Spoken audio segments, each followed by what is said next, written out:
Hey guys, tonight we are settling in for a rather long, meandering exploration, a journey into the very heart of medieval feasting, focusing on two particularly intriguing stars of the show, spiced wine and, yes, sugared mutton. Imagine yourself stepping into a great hall, torches casting flickering shadows on stone walls, the air thick with the scent of wood smoke, roasting meats, and a potent, unfamiliar medley of sweet and pungent spices. You can almost hear the murmur of voices, the clatter of pewter on wood, the distant strains of a lute.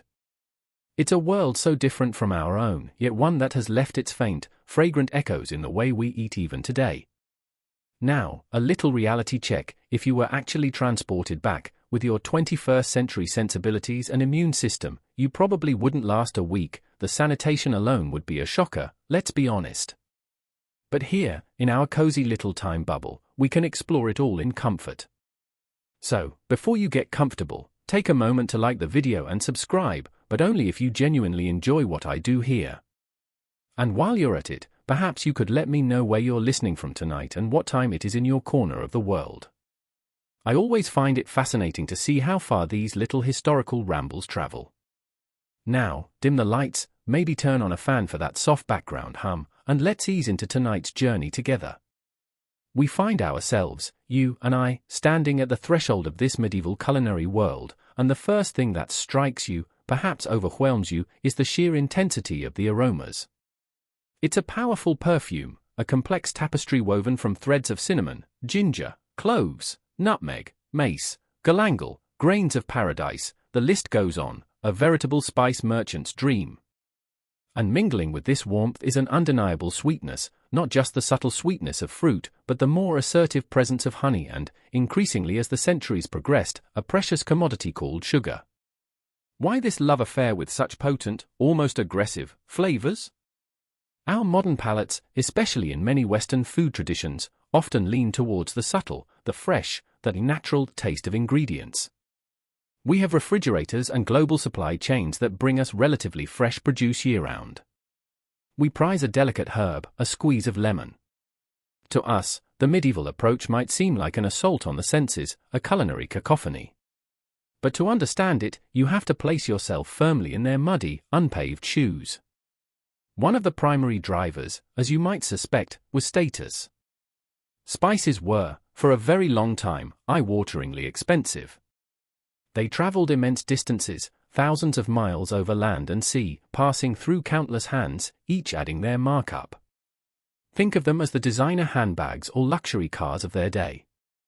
To be able to generously lace your food and wine with these exotic powders and dried berries was a clear and unambiguous statement of wealth and power. When a lord served a dish shimmering with saffron or pungent with cloves, he wasn't just offering his guests a meal, he was displaying his reach, his connections, his ability to command the rarest and most desirable goods from the furthest corners of the known world.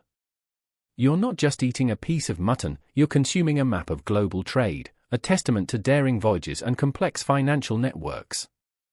Your host is essentially saying, "Behold my worldly success, made edible." And believe me, guests took note. The subtlety of a perfectly ripe tomato, unadorned, would have been lost on them. They were looking for the culinary equivalent of a trumpet fanfare.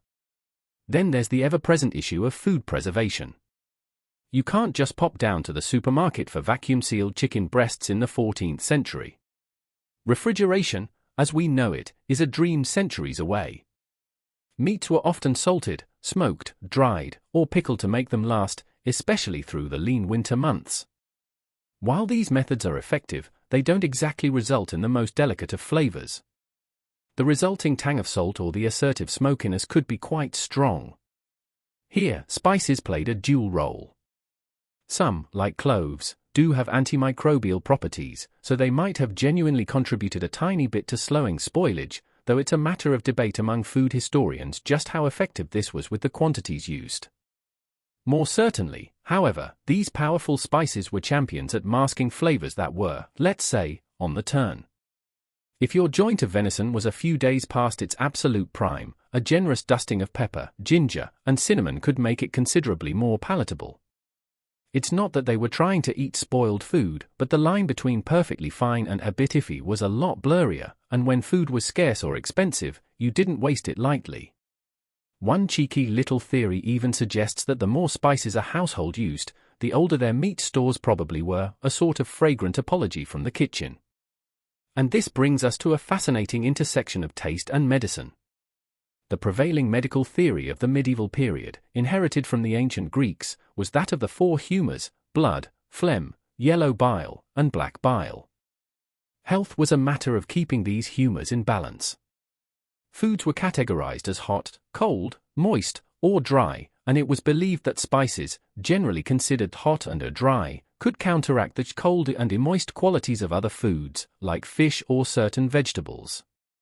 So, adding spices wasn't just about flavor or showing off, it was considered a way to make food more digestible, healthier, and better suited to one's constitution. If you were feeling a bit phlegmatic, a dose of hot ginger or pepper in your wine or pottage was just what the doctor, or rather, the cookbook heavily influenced by medical thought, ordered. The famous spiced wine, hypocras, which we'll delve into much more deeply later, was often consumed specifically for its perceived medicinal benefits, almost like a tasty tonic, believed to aid digestion and warm the constitution, especially in cold weather or for those of a phlegmatic disposition. And it wasn't just wine, spices were incorporated into sauces, pottages, thick stews or soups, baked goods, and even dairy dishes. Think of a simple custard, elevated from peasant fare to something noble with a dusting of nutmeg and a hint of mace. Or a meat pie, its savory filling made complex and intriguing by a secret blend of 10 different spices. The idea was that these hot spices would balance the perceived coldness or the moistness of many staple foods, making everything more harmonious for the body. You weren't just spicing your food, you were microdosing for wellness, medieval style, transforming even the humblest ingredients into a component of your health regimen. A mainstream historical fact often highlighted is that the spice trade, particularly in the High and Late Middle Ages, became a cornerstone of international commerce, with cities like Venice and Genoa rising to immense power by controlling the flow of these precious commodities from the Levantine ports, where they arrived from Asia and Africa, into Europe. The wealth generated was staggering, funding art, architecture, and indeed, entire armies. Imagine caravans of camels braving deserts and bandits, ships navigating treacherous seas plagued by pirates and storms, all dedicated to bringing tiny, dried bits of plants to the kitchens of the wealthy. The journey of a single peppercorn from a vine in India to a lord's table in England could take months, even years, and involve numerous middlemen, each adding to the cost and the risk. Many a fortune was made, and many a life lost, in pursuit of these fragrant treasures. It really puts your weekly grocery bill, and the ease of clicking add to cart for a jar of cinnamon, into perspective, doesn't it? Now, for a more quirky, lesser-known tidbit, some of the surviving medieval recipes call for such an astonishing array of spices in a single dish, sometimes a dozen or more, that modern attempts to recreate them can result in something that tastes, to our palate, less like food and more like an overly ambitious potpourri or, dare I say, something vaguely medicinal. It makes you wonder if their taste receptors were just built differently, or if the quality and potency of spices varied so much that they needed more to make an impact.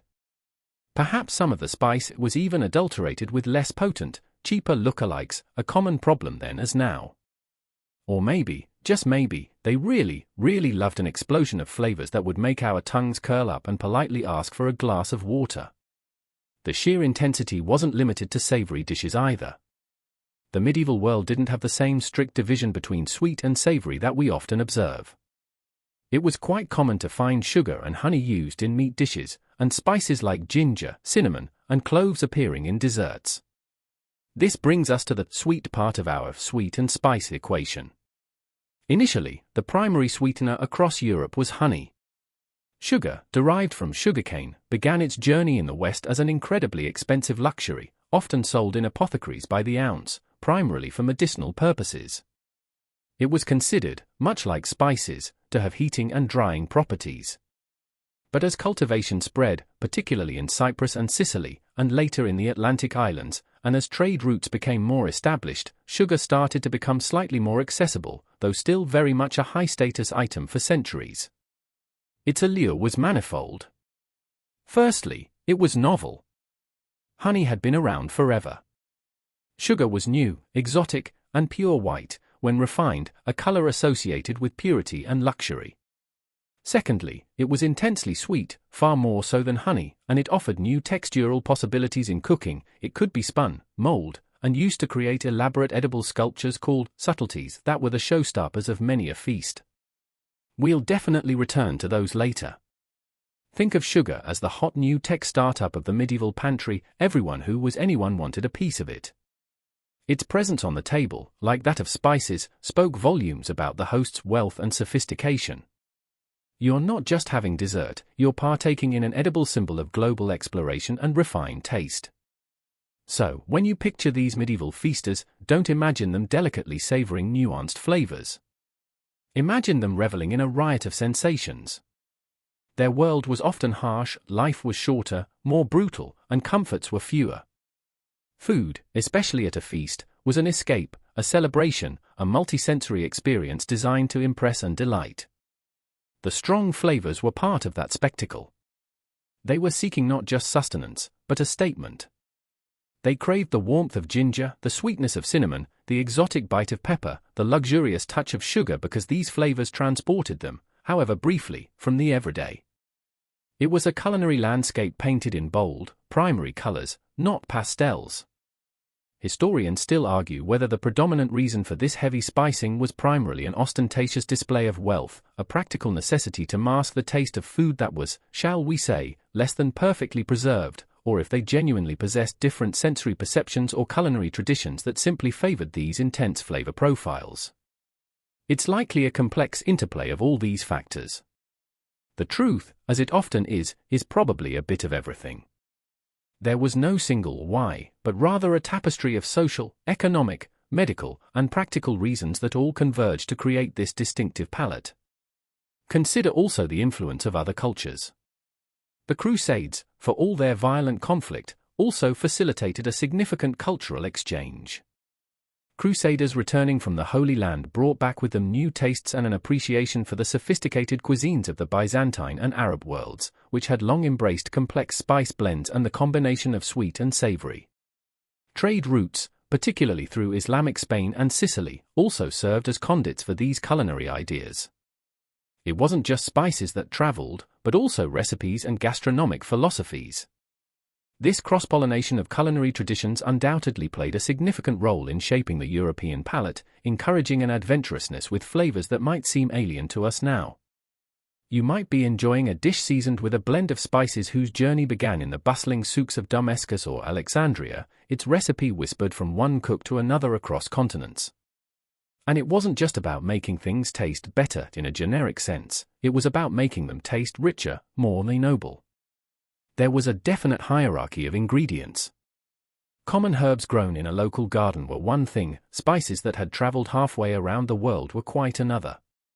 Using the latter elevated a dish, and by extension, the person who served it and those who consumed it.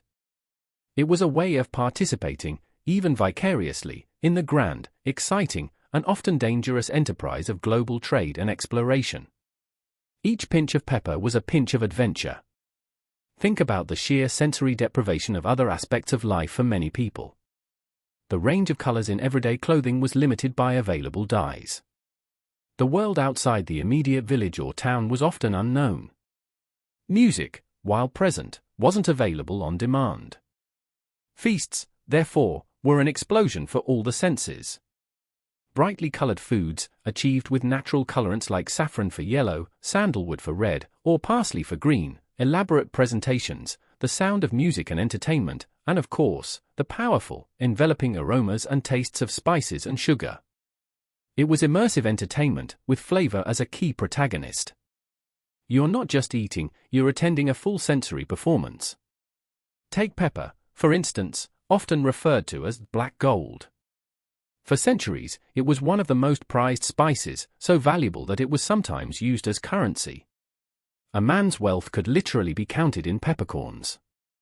Its pungent heat was a coveted sensation, a far cry from the milder seasonings available locally. Then there was cinnamon, with its sweet, woody warmth, evoking images of mythical faraway lands. Cloves, intensely aromatic and almost numbing, were another treasure, their nail-like shape lending them a certain mystique. Ginger, with its zesty fire, was both a culinary and medicinal staple. And saffron, the delicate stigmas of a specific crocus flower, was worth more than its weight in gold, lending not only a subtle, honey-like flavor but also a vibrant yellow color that made dishes gleam with opulence. These weren't just flavors, they were jewels for the palate. You're tasting the distilled essence of arduous journeys and exotic locales. The contrast between this festive fare and the everyday diet of, say, a peasant, was stark. While the nobility might be indulging in dishes laden with a dozen spices, the common person's meal would likely be a simple pottage of grains and vegetables, perhaps some cheese or a bit of bacon if they were fortunate, seasoned with locally grown herbs like parsley, sage, or thyme. Spices were an unattainable dream for most. This exclusivity, of course, only heightened their appeal for those who could afford them. To taste spice was to taste privilege. The desire for these intense flavors, therefore, was also deeply intertwined with social aspiration. It was a way of distinguishing oneself, of participating in a culture of elite consumption. Even a small amount of spice could transform a mundane dish into something special, a signal that this was not just an ordinary day.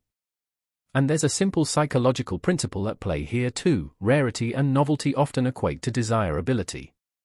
In an age before mass production and globalized markets made almost everything available, at least to some, anything that was difficult to obtain, that came from a distant, mysterious place, held an inherent fascination. Spices and sugar were the epitome of this. They weren't just ingredients, they were conversation pieces, symbols of a connection to a larger, more exciting world. Imagine the tales a merchant or a returning crusader might tell of the lands where these spices originated, lands of incredible heat, strange beasts, and different faiths. Consuming these products was like consuming a tiny piece of those stories, a tangible link to the exotic. You're not just seasoning your food, you're seasoning your imagination. It's also worth noting that this particular flavor profile, this love for the intensely sweet and spicy, wasn't static. Towards the very end of the medieval period and into the Renaissance, especially in some regions like Italy, you begin to see the first stirrings of a shift.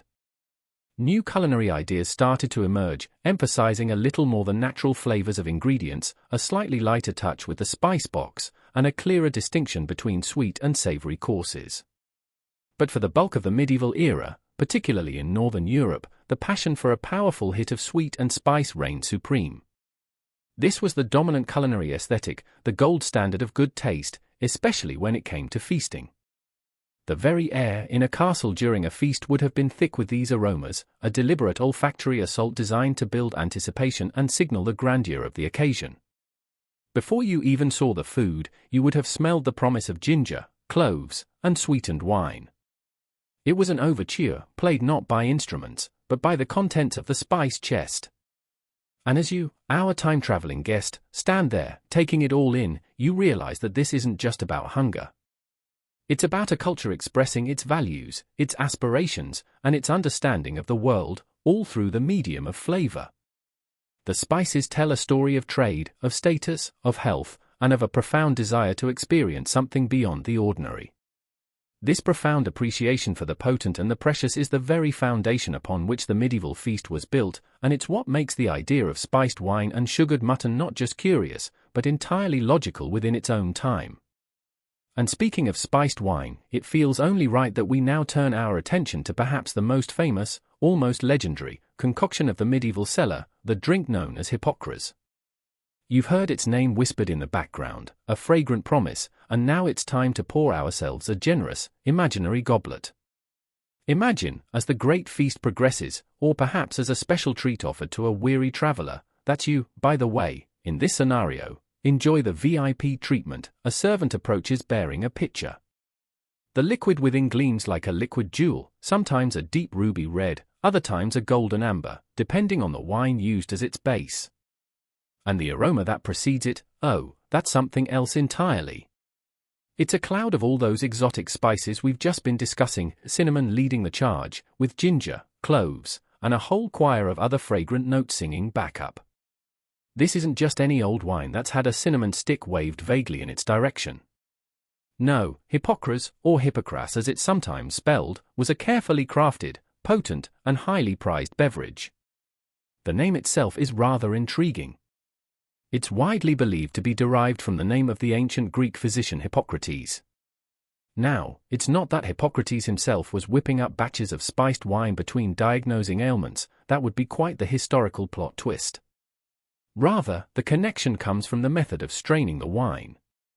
A mainstream historical fact you'll often encounter is that hypocras was traditionally filtered through a conical cloth bag, a device known as a manicum hippocraticum, or a Hippocratic sleeve. This slow, careful straining process was thought to not only clarify the wine but also to fully infuse it with the essence of the spices, while removing any sediment or larger pieces of spice. So, you're sipping on a drink named after a legendary doctor via a fancy bit of medieval filtration technology. Makes you feel healthier already, doesn't it? Just by association. So, what exactly went into this elixir that medieval folks were so keen on? Well, the foundation, naturally, was wine. This could be red or white, and the quality would vary enormously depending on the wealth of the household. A king might use the finest vintages from Gascony or Burgundy, while a lesser noble might make do with a more robust, perhaps slightly rougher local wine. The beauty of hypocras, in a way, was its ability to elevate even a mediocre wine into something extraordinary, or at least, extraordinarily flavored.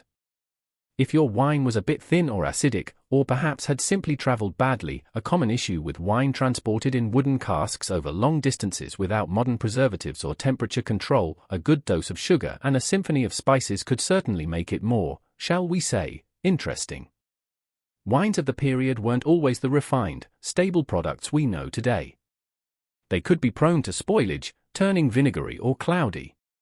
The robust flavors of hypocras could be a very effective way of rescuing a wine that was past its prime, transforming a potential disappointment into a luxurious treat.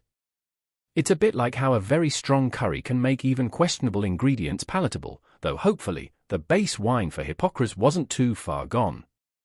Then came the all-important spices. Cinnamon, often from Ceylon, modern Sri Lanka, was the star. Its sweet, fragrant bark was believed to comfort the stomach and fortify the brain.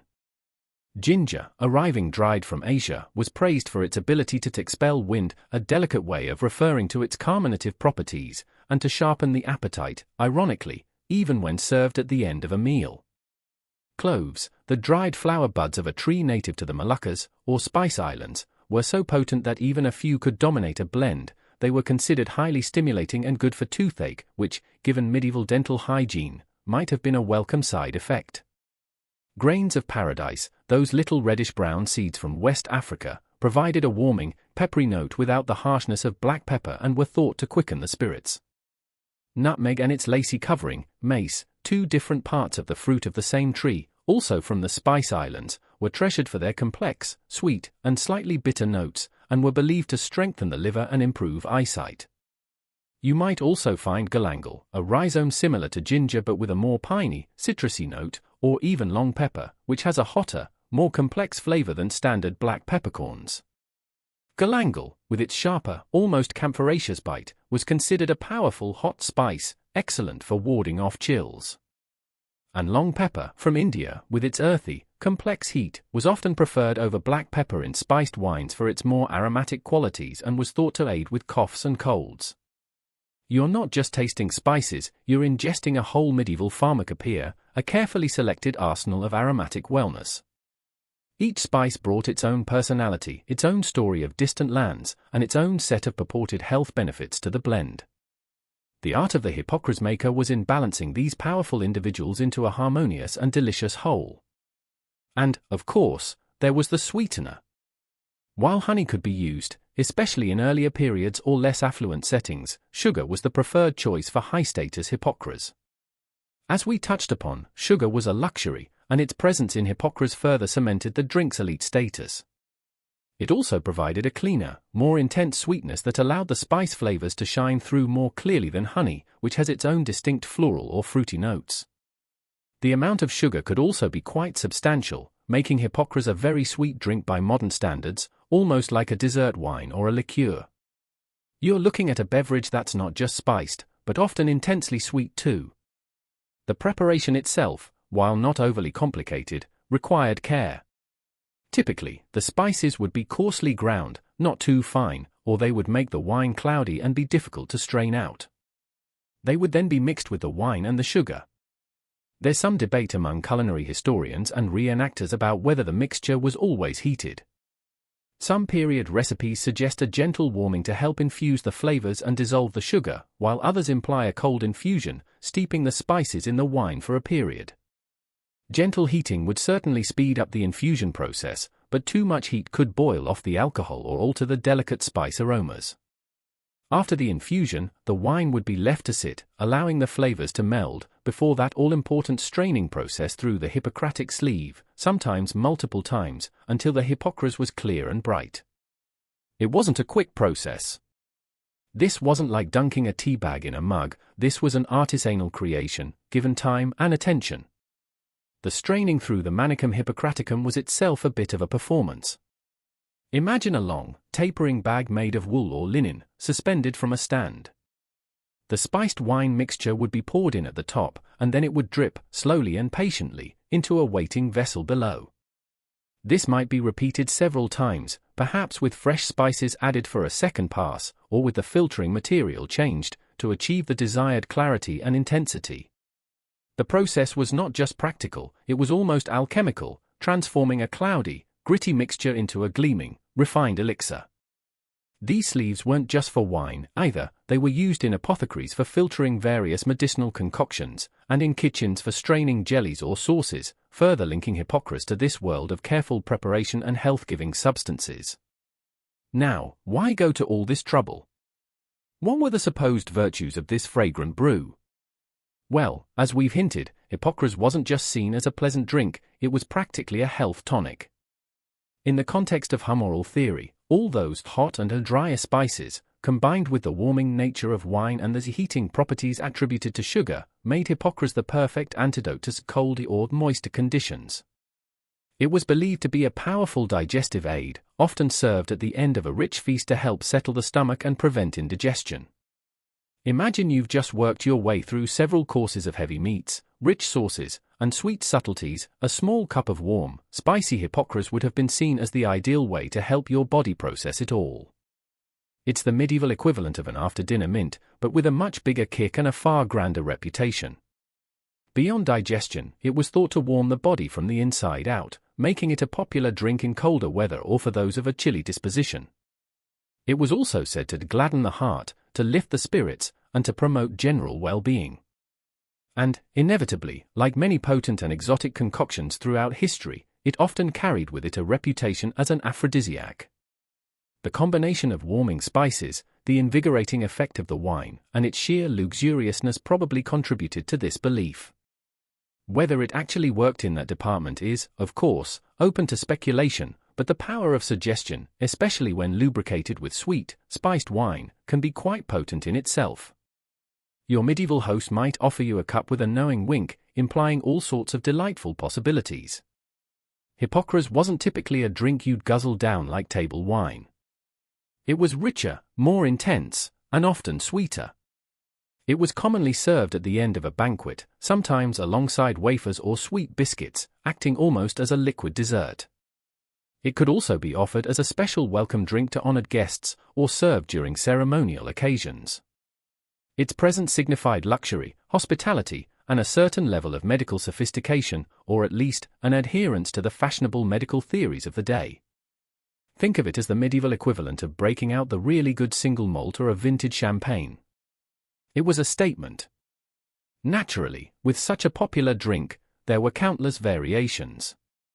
The exact spice blend, the type and quality of wine, and the amount of sweetener would differ from region to region, and even from household to household.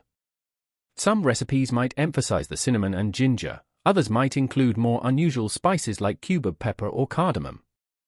Some might add a touch of rosewater or orange flower water for an extra layer of perfumed exoticism. This leads us to a rather quirky tidbit: some of the most extravagant hypocras recipes, aiming for ultimate luxury and perhaps even greater perceived potency, included ingredients that we might find rather startling in a beverage today. We're talking about things like ambergris, the waxy substance produced in the digestive system of sperm whales, or musk, a secretion from the musk deer. These substances, phenomenally expensive and highly aromatic, were prized in perfumery and medicine, and adding a tiny amount to hypocras would have elevated it to an almost mythical status, a drink truly fit for a king or an emperor. It pushes the boundaries of what you'd consider a beverage, moving into the realm of an elixir or a potent, perfumed cordial. You're not just drinking wine, you're drinking something that smells like a treasure chest from an Arabian night, with a hint of the deep ocean. While sugar was the high-status sweetener, the choice between sugar and honey could also be a regional or philosophical one. Some texts suggest honey was considered more natural and thus, by some, healthier, though sugar, with its pure whiteness and crystalline structure, had an undeniable allure of modernity and refinement for the medieval consumer. The exact sweetness level is also something modern recreators often grapple with. Surviving recipes sometimes call for what seems like an enormous amount of sugar or honey, leading to a drink that can be almost syrupy. It makes one wonder if this intense sweetness was also part of its appeal as a digestive, a sort of sugary coating for the stomach after a heavy meal, or if it simply catered to a prevailing sweet tooth that was less jaded than ours today, given that intense sweetness was harder to come by. The exact origins of hypocras are somewhat shrouded in time, with some scholars pointing to ancient Roman spiced wines, like Conditum Paradoxum, as clear precursors, while others debate the precise period it gained its specific name and widespread popularity across medieval Europe. Recipes for spiced wine certainly existed long before the term hypocras became common, but it seems to have crystallized as a distinct and highly fashionable drink during the High Middle Ages, its popularity enduring well into the Renaissance and even beyond in some places. As for who was enjoying this delightful concoction, it was primarily the drink of the nobility and the wealthy merchant classes. The ingredients were simply too expensive for common folk. It would grace the tables of kings, dukes, and bishops. It would be made in monastic cloisters, known for their herbal knowledge and sometimes their vineyards. Wealthy urban households would also have their own recipes. Specialized caterers or the spicers might also prepare it for particularly grand events. To be offered hypocras was a sign you were in esteemed company. It was the kind of drink that would be mentioned in chronicles of great feasts or in the household accounts of noble families, a testament to its enduring prestige. There wasn't necessarily a rigid ritual around its consumption beyond its typical placement at the end of meal or as a drink of honor, but its service would always have been done with a degree of ceremony befitting its status. So, let's take a moment and try to imagine what it would be like to actually taste it. You lift your goblet. The color is rich, perhaps a deep garnet if made with red wine, glinting in the candlelight. The first thing that hits you is the aroma, an intense wave of sweet spice. Cinnamon is there, definitely, and a warm, earthy note from ginger. Perhaps you can pick out the sharpness of cloves, or the almost floral scent of nutmeg. It's a complex, inviting perfume. Then you take a sip. The liquid is syrupy, coating your tongue with a substantial sweetness, thanks to all that sugar. This is followed by the warmth of the alcohol and a veritable explosion of spice flavors that echo the aroma. It's fiery from the ginger and pepper, sweet from the cinnamon, perhaps a little bit bitter or astringent from some of the other spices or the wine tannins themselves. It's a powerful, lingering taste, designed to be sipped and savored, not gulped. It would likely feel quite warming as it goes down, fulfilling its reputation as a comforting, invigorating drink. For a modern palate, it might be overwhelmingly sweet or intensely spiced, perhaps even a little cloying depending on the specific recipe. But for your medieval self, accustomed to those bold flavors and appreciating the luxury it represents, it would be a delightful and perhaps even a comforting experience. It was more than just a drink, it was a symbol. A symbol of wealth, because of the costly sugar and spices. A symbol of good health, or at least the pursuit of it according to contemporary medical understanding. And a symbol of sophisticated hospitality. Offering hypocras was a gesture of generosity and respect. To make it well was a sign of a skilled cook or steward and a well-managed household. Its presence at a feast elevated the entire occasion, adding another layer of sensory delight and conspicuous consumption to the already elaborate affair. You can almost picture the satisfied smiles of the guests as they sip their hypocras, the warmth spreading through them, the spices dancing on their tongues, feeling thoroughly well cared for and suitably impressed by their host's largesse. The popularity of hypocras did eventually wane. As tastes began to change in the late Renaissance and into the early modern period, the preference for heavily spiced and sweetened wines diminished in some circles. The rise of new distilled spirits, fortified wines like port and sherry, and later, tea and coffee, provided new options for after-dinner libations. However, it never entirely disappeared. Versions of spiced wine continue to exist in many cultures, especially around festive periods. Think of mulled wine at Christmas. These modern descendants, while perhaps not as intensely complex or as laden with the same medicinal mystique, carry a faint echo of their grand medieval ancestor. It's a testament to the enduring appeal of warm spices and sweet wine, a combination that clearly struck a chord deep within the medieval soul, and perhaps, even within ours. So, as you imagine finishing your cup of this medieval marvel, take a moment to appreciate its journey, from far-flung spice routes and sugarcane fields, through the careful hands of the preparer and the slow drip of the Hippocratic sleeve, all the way to your lips, a liquid embodiment of an entire era's tastes, beliefs, and aspirations. Those far-flung spice routes we just mentioned, the ones that delivered the precious components of your imaginary cup of hypocras, were not casual Sunday drives. They were vast, sprawling networks of human endeavor, stretching across continents and oceans, fraught with peril and punctuated by immense profits for those who dared to navigate them. So, as you savor that last lingering taste of cinnamon and ginger on your palate, let your mind wander eastward, back along the path those spices traveled. It's a journey that transforms a simple condiment into a testament to human resilience, greed, and an unshakable desire for flavor. Imagine the origins. Cloves and nutmeg, those quintessential Christmassy spices, hailed from a tiny cluster of islands in what is now Indonesia, the Moluccas, or the Spice Islands. For centuries, these were the only places on Earth where these trees grew.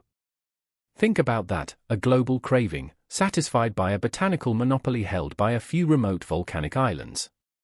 Pepper, the king of spices, grew on vines in the Malabar coast of India. Cinnamon, true cinnamon, came from the bark of trees in Sri Lanka.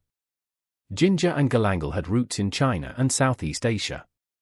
Grains of paradise, that peppery delight, made a long journey from West Africa. These weren't items you could just cultivate in your European herb garden. Their very exoticism was a huge part of their appeal, but it also meant they had to undertake an epic voyage to reach your medieval feasting table. This journey often began in the hands of local growers and traders, who would sell their precious harvests to merchants at bustling port cities in Asia and Africa, places like Calicut in India, Malacca in modern-day Malaysia, or Hormuz in the Persian Gulf. From these initial collection points, the spices would embark on the next leg of their relay race. Two main types of routes snaked their way towards Europe, the overland routes, often collectively, if somewhat romantically, known as the Silk Road, and the maritime routes across the Indian Ocean. Let's picture the overland journey first. You're with a caravan, perhaps. Hundreds of camels, maybe thousands, laden with sacks of pepper, bales of cinnamon, and chests of cloves. You trudge through vast, arid deserts, the sun beating down mercilessly. You navigate treacherous mountain passes, where a single misstep could send precious cargo and lives tumbling into ravines. Bandits are a constant threat, attracted by the incredible value of your goods. For protection, caravans often had to be large and well-armed, or pay for escorts. And at every oasis, every town, every border crossing, there were tolls, taxes, and duties to be paid. Imagine the dust of the desert clinging to you, the taste of it in your mouth, the endless creak of leather and the soft padding of camels' feet, a monotonous rhythm for weeks on end. At night, the campfires would flicker, a small haven of light and warmth in a vast, indifferent landscape, the air filled with the smell of roasting meat, if you were lucky, a babble of different languages, and the constant awareness of the precious cargo you were guarding. The stars overhead, unobscured by city lights, would be a breathtaking, silent witness to your slow progress. It's like driving through a country with a toll booth every 5 miles, each one demanding a hefty sum. This, of course, added significantly to the final cost.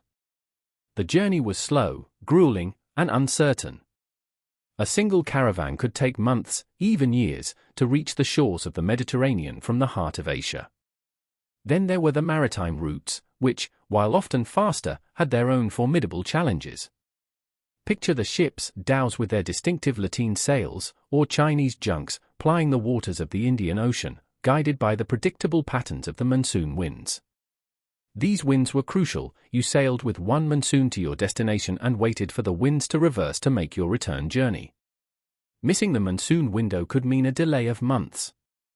On board, the conditions were cramped, the food monotonous, likely hard biscuits, salted meat, and stored water that would grow stale and unpleasant over time.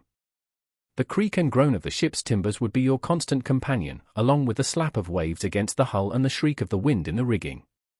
A dhow, with its triangular lateen sail, was nimble and well suited to the monsoon winds of the Indian Ocean, allowing it to sail relatively close to the wind. Later, in the Mediterranean, the Venetians and Genoese relied on galleys, long, slender ships propelled by both oars and sails. These were expensive to operate due to the large crews of oarsmen required, but they were fast and maneuverable, useful for both trade and warfare. Larger cogs, with their rounded hulls and single square sails, were the workhorses for bulkier cargo in northern European waters, but less suited to the finer art of the spice race in the Med. And the sea, as always, was a fickle mistress. Storms could appear with little warning, capable of sinking ships and their priceless cargoes. Pirates, the maritime equivalent of the overland bandits, roamed these waters, preying on merchant vessels.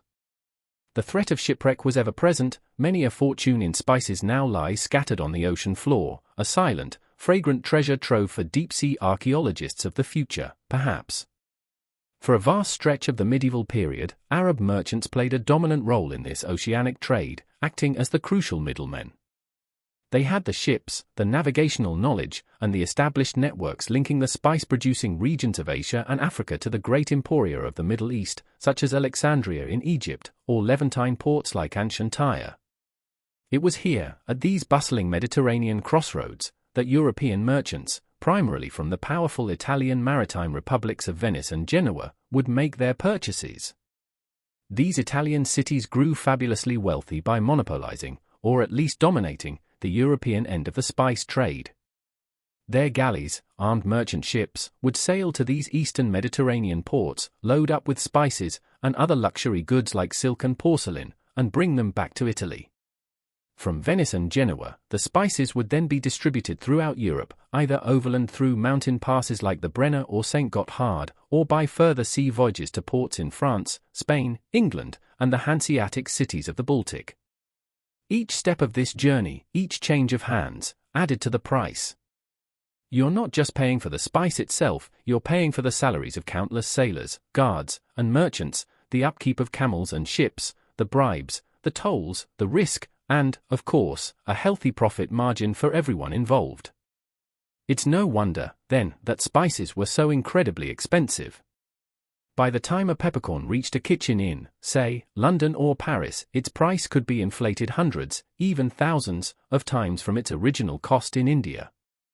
Spices were literally worth their weight in gold, or sometimes even more. A sack of pepper could buy a plot of land. A pound of ginger might be equivalent to the price of a sheep. Nutmeg was so valuable that it was often sold by the individual nut. This immense cost is a crucial factor in understanding their appeal, as we discussed earlier. It wasn't just about flavor, it was about conspicuous consumption on an epic scale. To use spices lavishly was the ultimate status symbol. And here's a quirky tidbit that really drives home their value. In some parts of medieval Europe, peppercorns were so highly valued and conveniently sized that they were sometimes used as a form of currency. Imagine paying your rent not in coins, but in carefully counted peppercorns. Or using them to settle debts or pay tolls. It sounds absurd to us, accustomed to swiping cards or tapping phones, but it speaks volumes about the scarcity and desirability of these tiny, pungent berries. It makes you look at your pepper grinder with a newfound respect, doesn't it? Those little black specks were once the medieval equivalent of cold, hard cash, or perhaps even a Bitcoin, given their exotic origins and fluctuating value. The mainstream historical fact often cited in this context is the impact of geopolitical events on these trade routes. For example, the rise of the Mongol Empire in the 13th and 14th centuries, while often brutal, actually created a period of relative stability along the overland Silk Road, the Pax Mongolica, which facilitated trade. Conversely, the fall of Constantinople to the Ottoman Turks in 1453 is seen as a major turning point. It didn't completely cut off the overland routes, but it did make them more difficult and costly for European traders, as the Ottomans imposed their own taxes and controls. This event significantly increased the motivation for Western European powers, particularly Portugal and Spain, to find alternative maritime routes to the east, bypassing the traditional Mediterranean middlemen and Ottoman control. This quest, as we know, would eventually lead to the Age of Discovery, with figures like Vasco da Gama successfully rounding Africa to reach India. So, in a very real way, your medieval host's desire for a pinch of pepper in his stew contributed to the redrawing of the world map. Life for the individuals involved in this trade was a mix of incredible hardship and the potential for great reward. Imagine being a sailor on a spice galley, enduring months at sea, facing storms and the threat of piracy, all for a share of the profits that might, if you survived, set you up for a comfortable life. Or a camele, walking thousands of miles through harsh terrain, your life dependent on finding the next oasis. These were not jobs for the faint of heart. The merchants themselves, the ones orchestrating these complex operations, were taking enormous risks, investing vast sums of money in ventures that could easily fail due to shipwreck, banditry, or a sudden drop in prices. But the potential profits were so astronomical that there was never a shortage of people willing to take the chance. It was the ultimate high-stakes gamble. There's ongoing scholarly discussion about the precise profit margins at each stage of the spice trade, and how much the final price in a European market truly reflected the initial cost of the spice versus the accumulated markups, transportation costs, and the perceived risks taken by the merchants. Some argue that the Italian middlemen, in particular, extracted exorbitant profits due to their near monopoly, while others suggest that the long and perilous journey genuinely accounted for a large portion of the cost. It's hard to get exact figures from centuries ago, but it's clear that by the time spices reached the end consumer in, say, Northern Europe, they had passed through many hands, each adding a layer to the price, like a very expensive game of pass the parcel where the contents become more valuable with each unwrap. Once these precious cargoes finally arrived in a major European port like Venice, you'd find yourself in a whirlwind of activity. Imagine the docks, bustling with ships offloading their fragrant treasures. Sacks of spices being carried into vast warehouses, the air thick with their exotic scents. Here, merchants would inspect the goods, haggle over prices, and arrange for their onward journey. The spices might be sold to other Italian merchants, or to traders from Germany, France, or England, who would then transport them further inland or along coastal routes. Imagine the scene at the Rialto in Venice, which was already a bustling commercial heart. Sacks of pungent peppercorns, fragrant cinnamon sticks, and jewel-like cloves would be unloaded from the ships, their exotic aromas mingling with the salty tang of the lagoon and the less pleasant smells of a medieval city. Merchants in their fine robes would be inspecting samples, rubbing spices between their fingers to assess quality, their voices sharp with negotiation. Clerks would be furiously scribbling in ledgers, recording transactions that could make or break fortunes.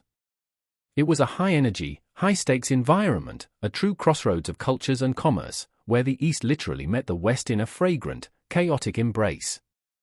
You wouldn't just see Italians, you'd see Germans, Flemish, French, even English merchants, all eager to secure their share of these desirable goods to take back to their own lands, where they would, of course, sell them on for another handsome profit. You might see spices being repacked, perhaps even adulterated. A less scrupulous trader might mix in cheaper local herbs or even dust to bulk out their valuable pepper or ginger. Quality control was a constant concern. The financial side of this trade also grew increasingly sophisticated. Given the long time frames and high risks involved, early forms of credit and partnership agreements were essential. Merchants might pool their resources to fund a voyage, or take out loans that were, in essence, a form of insurance. If the ship was lost, the debt might be forgiven, but if it returned safely, the lender received a hefty return. These were the nascent stages of international finance, all driven by the allure of nutmeg and pepper. It wasn't quite Wall Street, but the desire to manage risk and fund these incredibly expensive ventures pushed medieval merchants towards innovations that would lay the groundwork for modern commercial practices. It's rather amusing to think that your desire for a well-spiced pie might have, in some tiny way, contributed to the development of banking. Think of the journey of a single clove. Grown on a tree in a distant Indonesian island, harvested by hand, dried in the tropical sun. sold to a local trader, then to a Chinese or Malay merchant who sails it to Malacca. From Malacca, it travels with Arab sailors across the Indian Ocean to a port in the Red Sea. Then, overland by camel to Alexandria. There, a Venetian merchant buys it, loading it onto a galley bound for Venice. In Venice, it's sold again, perhaps to a German trader who takes it over the Alps by mule train to a city like Nuremberg or Augsburg. From there, a local merchant might buy it and sell it, finally, to the steward of a wealthy household, who grinds it to flavor your host's wine. That one tiny clove has traveled thousands of miles, passed through a dozen hands, and survived countless perils. It's not just a spice anymore, it's a tiny, edible globetrotter, a miniature hero of global trade. This incredible journey, this vast and intricate network, is what lay behind the seemingly simple act of seasoning food in a wealthy medieval household. It underscores why spices were so much more than just flavor enhancers. They were symbols of a connected world, however tenuously. They represented wealth, power, and access to the exotic. And the desire for them was a powerful engine, driving exploration, fueling economies, and sometimes, even sparking conflict. So, the next time you casually sprinkle some cinnamon on your porridge or grind some pepper onto your eggs, take a moment to remember the extraordinary journey those spices, or at least their medieval ancestors, once undertook. It wasn't just a trip from the supermarket shelf to your kitchen counter, it was an odyssey. It's a journey that speaks of distant lands, daring voyages, and the enduring human fascination with the flavors that lie beyond our own horizons.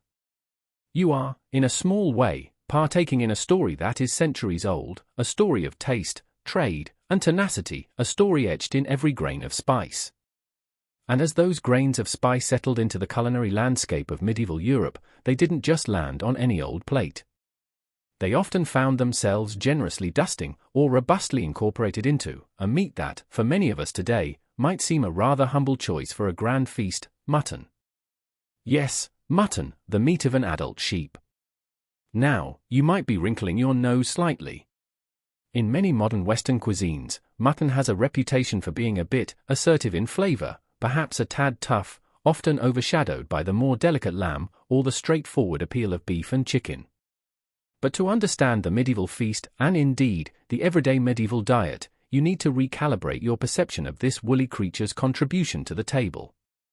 You see, in the medieval period, mutton wasn't just the overlooked older relative of lamb.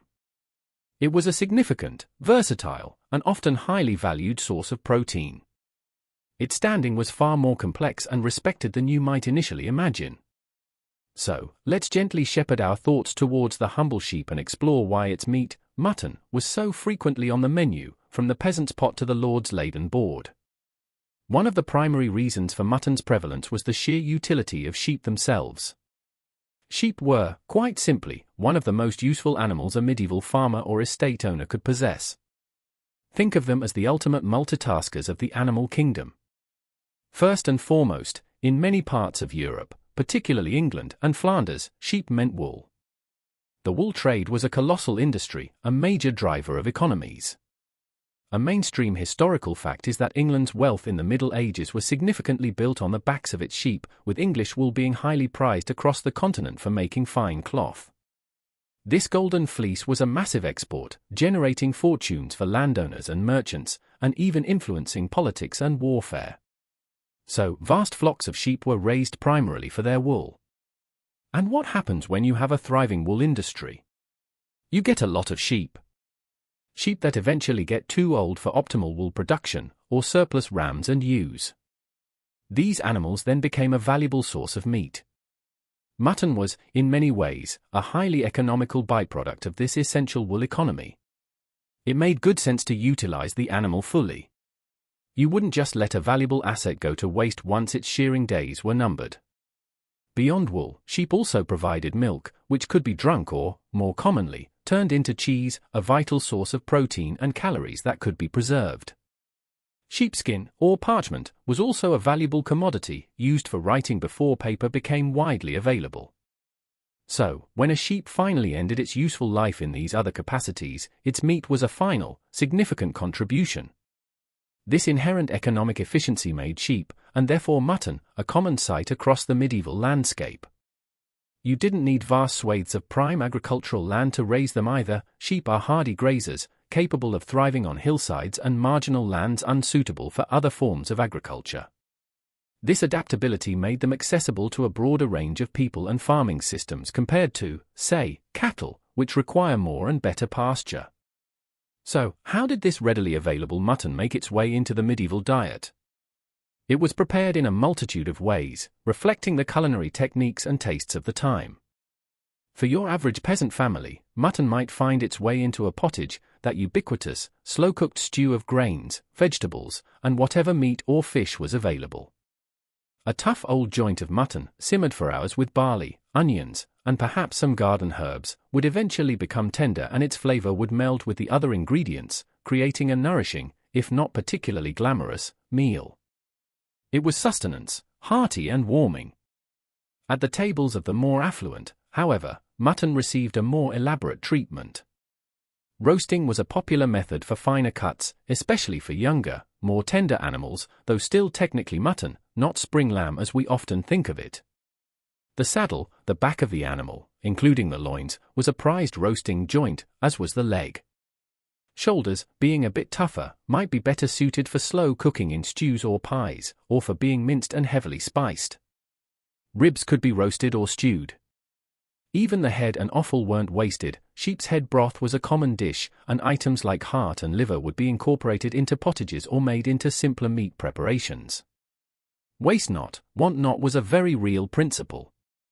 Imagine a leg or shoulder of mutton turning slowly on a spit before a large open fire in a castle kitchen, basted with its own fat, perhaps with some herbs pushed under the skin.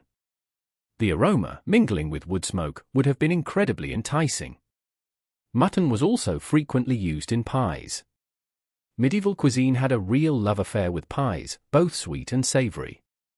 A mutton pie could be a substantial affair, its pastry casing, often thicker and tougher than modern pie crust, sometimes serving more as a cooking vessel than something to be eaten itself, filled with chunks of mutton, perhaps some dried fruit like raisins or prunes to add sweetness, and, of course, a generous helping of those expensive spices we've been talking about, ginger, pepper, cloves, cinnamon, to enhance the flavor and demonstrate the host's wealth.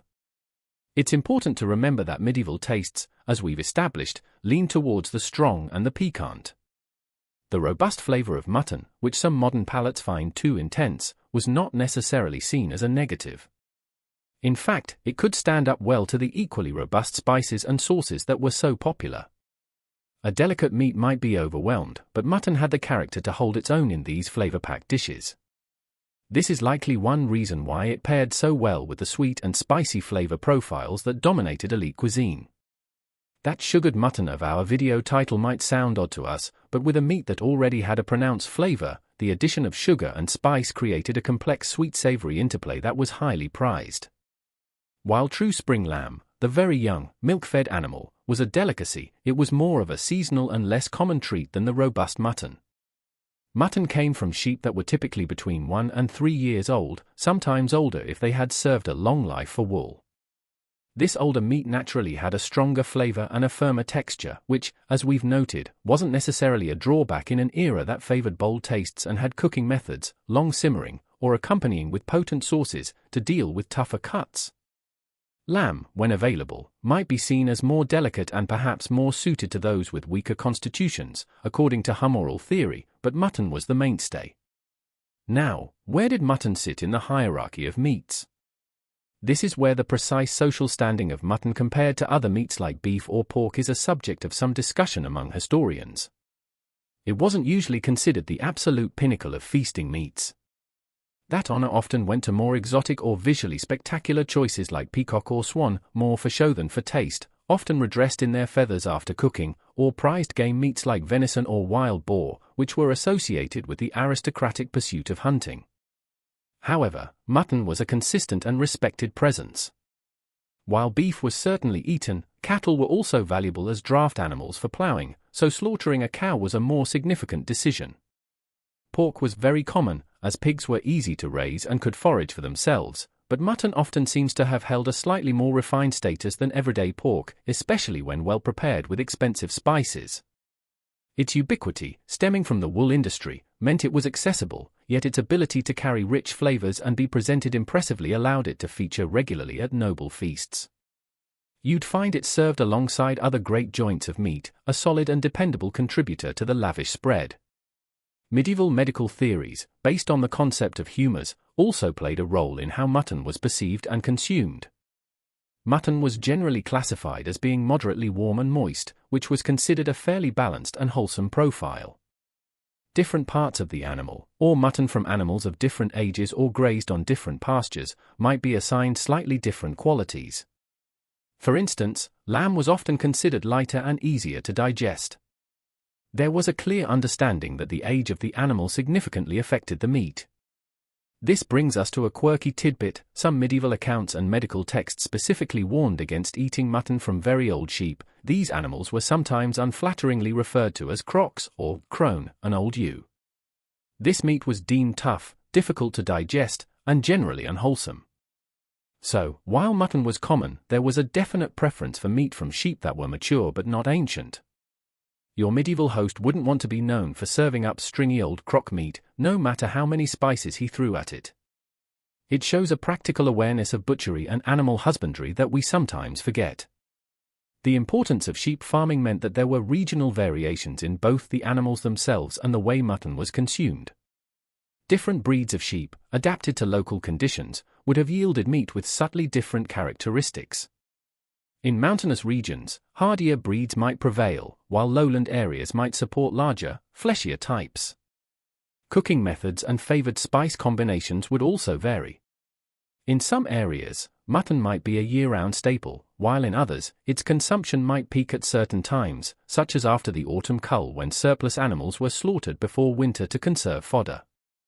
Think about the visual of a medieval feast. Amongst the more flamboyant peacocks and the great haunches of venison, you would almost certainly see substantial joints of mutton, perhaps a whole roasted saddle, or a leg studded with cloves, its surface glistening. It was a familiar sight, a comforting presence, a testament to the agricultural wealth of the land. It represented good, solid fare, capable of being elevated by the skill of the cook and the depth of the host's spice chest.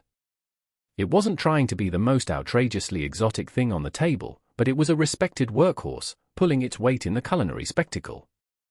While a roasted peacock, painstakingly redressed in its iridescent feathers, or a swan similarly presented, might draw gasps of admiration for their sheer theatricality, even if the meat itself was often described as tough or dry, these were largely about the visual subtlety, those grand edible centerpieces.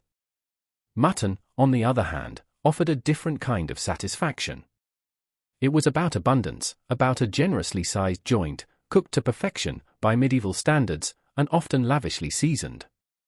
Its presentation might involve being carved expertly at the table by a saw or a high-ranking servant, or being brought in on a large platter, perhaps garnished with herbs or accompanied by colorful sauces. It wasn't trying to fool the eye like a refeathered bird, it was proudly itself, a testament to good husbandry and solid cooking. Moreover, the cycle of sheep farming was deeply ingrained in the medieval calendar and rural life. Shearing time was a major event, often communal. The slaughter of animals in the autumn, known as Martinmas, around St. Martin's Day, November 11th, was the traditional time for salting and preserving meat for the winter, and mutton would have been a key part of this. This connection to the agricultural rhythms of the year gave mutton a significance that went beyond just its taste. It was part of the fabric of life. So, when you encounter mutton at our imaginary medieval feast, don't dismiss it as a poor cousin to other meats. See it for what it was, a product of a vital industry, a versatile ingredient that could feed both peasant and king, a meat that could be simple and sustaining or rich and celebratory. Its flavor, which we might find strong, was a canvas for the bold spices and sweet-savory combinations that the medieval palate adored. It earned its place on the table through its economic importance, its adaptability, and its ability to satisfy the medieval appetite for robust and richly flavored food. It's a reminder that what we consider humble today might once have held a place of considerable honor, all depending on the context of the time, the availability of resources, and the prevailing tastes of an era. You are looking at a cornerstone of the medieval food supply, a true unsung hero of the feasting table, ready to be transformed by the culinary arts of the age. It's the sturdy, reliable foundation upon which many a spiced and sugared dream was built. It provided the canvas for the artist-cook to paint with the vibrant colors of saffron and sandalwood, and the bold flavors of ginger, cloves, and grains of paradise. Without this dependable supply of meat, the repertoire of the medieval kitchen, especially for large households and grand feasts, would have been considerably poorer. So, nod your appreciation to that joint of mutton, it's more important than it looks. And that sugar dream we alluded to, built upon the foundation of something as steadfast as mutton, brings us to the other star of our culinary exploration, sugar itself. We've touched upon its luxurious nature, its role alongside spices in creating that intense flavor profile beloved by the medieval elite. But sugar's journey into the feasting halls of Europe is a fascinating story in its own right, a transformation from a rare, almost mythical medicinal substance to a symbol of ultimate luxury and a medium for spectacular culinary artistry. So, let's unwrap the history of this sweet sensation, and trace how it went from the apothecary's shelf to the confectioner's craft. For most people in medieval Europe, for the longest time, the primary sweetener was honey. Honey was familiar, locally produced, though quality and availability varied, and had been used for millennia. Sugar, derived from sugarcane, was something altogether different. It was exotic, mysterious, and for centuries, incredibly rare and expensive. Imagine a world where the sweetness you know best is the golden, floral taste of honey. Then, you encounter sugar for the first time, perhaps as a tiny, precious grain in a medicine, or a glistening crystal in a king's dessert. Its clean, intense sweetness, its pure white color when refined, would have been a revelation, something almost magical. Sugar's story begins far to the east. Sugarcane is thought to have originated in Southeast Asia, with its cultivation spreading to India, where methods for crystallizing sugar from the cane juice were developed over 2,000 years ago. From India, it traveled to Persia, where it became a prized commodity. The Arab conquests and the subsequent expansion of the Islamic world were crucial in bringing sugarcane cultivation and sugar refining techniques westward, across North Africa and into Spain, Al-Andalus, and Sicily from around the 8th and 9th centuries onwards. These regions, with their warmer climates, became important early centers of sugar production within reach of Europe. For many northern Europeans, their first significant encounters with sugar likely came during the Crusades, starting in the late 11th century. Crusaders in the Holy Land encountered sugarcane plantations and tasted refined sugar, bringing back tales, and perhaps small quantities, of this wondrous sweet salt, as it was sometimes called. However, it remained an exotic import, trickling into Europe primarily through trade routes controlled by merchants from Venice and Genoa, much like the spices we've already discussed. And for a long time, if you wanted to buy sugar in Europe, you wouldn't necessarily go to a grocer or a market stall specializing in foodstuffs. A mainstream historical fact is that sugar was initially sold primarily by apothecaries, by the ounce or even smaller amounts, and it was listed in pharmacopoeias alongside medicinal herbs, spices, and other potent remedies. It was considered a drug first, a foodstuff second. Why a medicine? Again, we turn to the ever-influential humoral theory. Sugar was generally classified by medieval physicians, though there was some variation and scholarly debate then as now on its precise qualities. Some considered it hot and moist in the first degree, others hot and dry, particularly when refined. These properties meant it was believed to be good for the chest and lungs, to cleanse the kidneys, and to be generally restorative. It was used to make bitter medicines more palatable, incorporated into electuaries, medicinal pastes, lozenges, and syrups. If you were wealthy and ailing, your physician might prescribe a concoction sweetened with sugar to help you recover. It was seen as a pure, easily digestible source of nourishment, particularly good for those with weak stomachs or recovering from illness. So, for a significant part of its early history in Europe, sugar was associated with health and healing, albeit a very expensive form of it. The transition from a medicinal ingredient to a culinary luxury was gradual and, for a long time, the lines remained wonderfully blurred. Historians debate the exact point at which sugar tipped the scales from being primarily a medicinal substance to a widespread culinary ingredient in elite circles, as its health-giving properties were often still invoked even as it was used increasingly for pleasure and display. It never entirely lost its medicinal halo, which only added to its prestige. After all, if something tasted this good and was supposedly good for you, what wasn't to love, provided you could afford it? As trade increased and European-controlled production began, very slowly, in Mediterranean islands like Cyprus, Sicily, and Crete during the later Middle Ages, sugar became slightly more available, though it remained firmly in the realm of luxury goods. Its price, comparable to that of the most expensive spices, ensured that only the wealthiest households, royalty, high nobility, and rich merchants could afford to use it with any regularity in their kitchens. And when they did use it, it wasn't just for a subtle hint of sweetness. Much like with spices, the use of sugar was often conspicuous.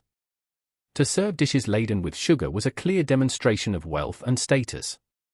You weren't just sweetening your food, you were flaunting your purchasing power. Sugar came in various forms. The most common and recognizable form was loaf sugar, or sugar cones. Raw sugar would be refined and poured into conical molds to crystallize.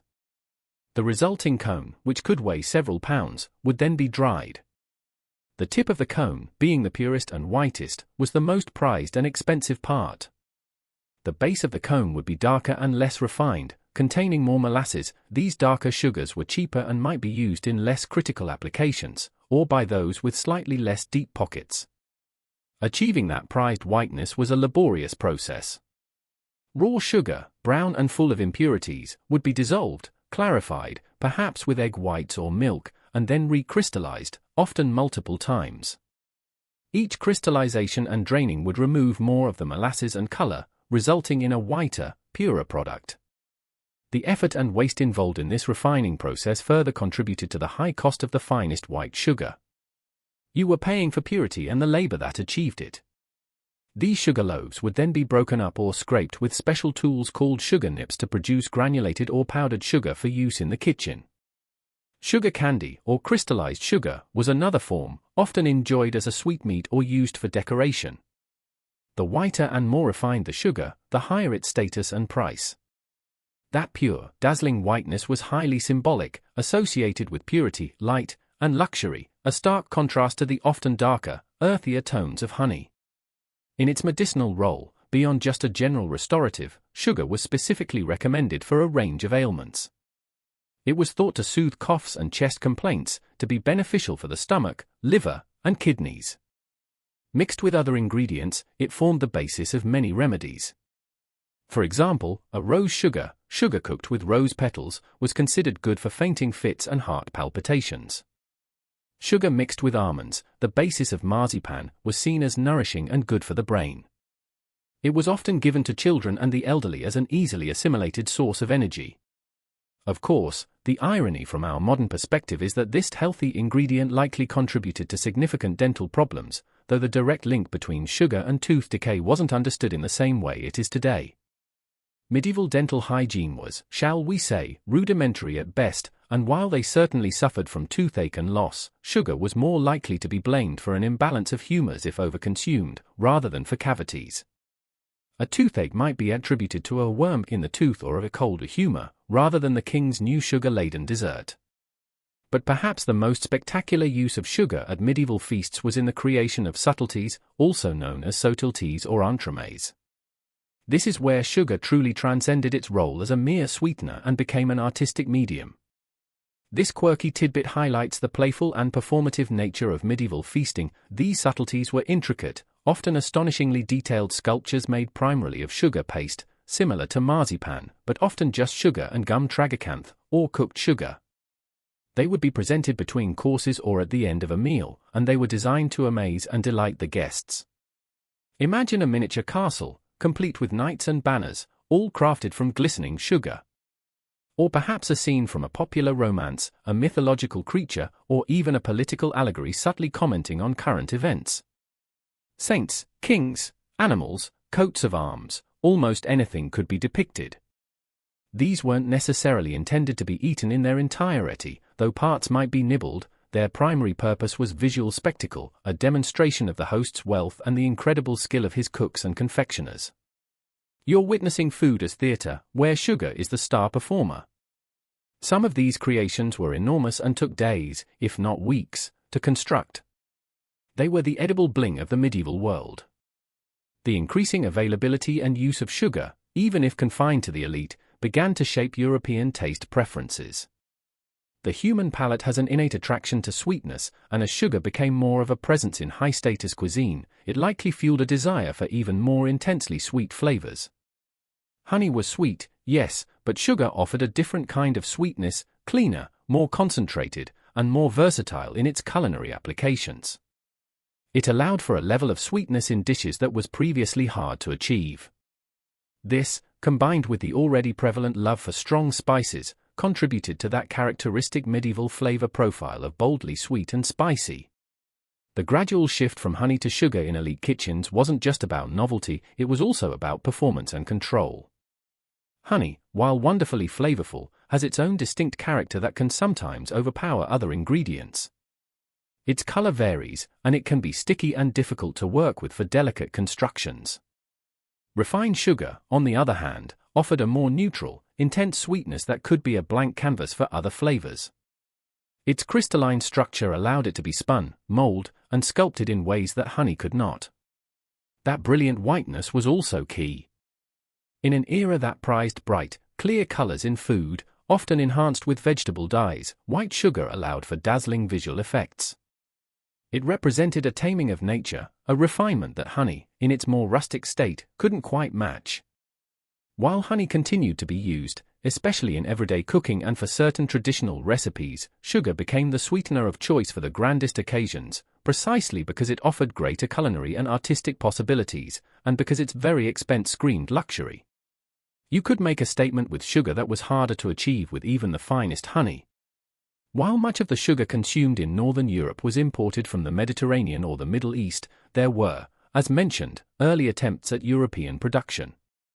Islands like Sicily, with its existing Arab sugar-making tradition, Cyprus, which became a major producer under Lusignan rule, especially after the fall of Acre in 1291, cut off easier access to some Levantine sugar, and Crete were significant. Later, in the 15th century, as European exploration pushed out into the Atlantic, sugarcane cultivation was established on islands like Madeira and the Canary Islands by the Portuguese and Spanish.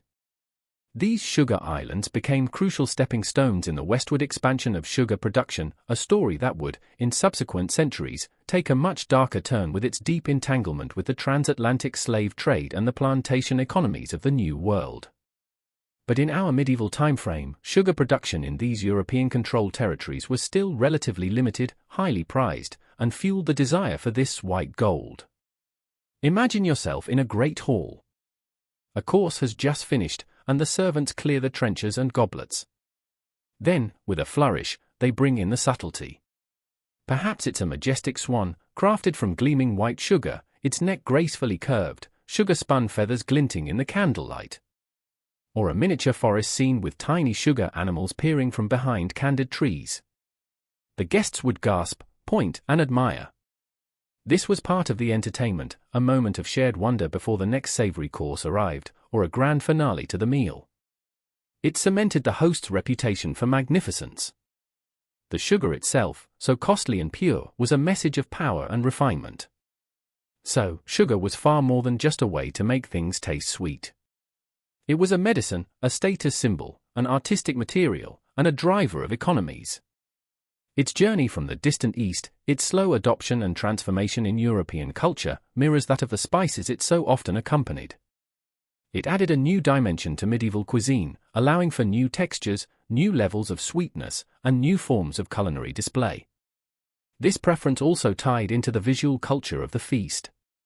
We've talked about spices adding color, but sugar itself, especially in its whitest form, or when colored with expensive dyes like saffron, for gold, or cochineal, for crimson, though more prominent later, became a key component in creating dishes that were as much a feast for the eyes as for the stomach.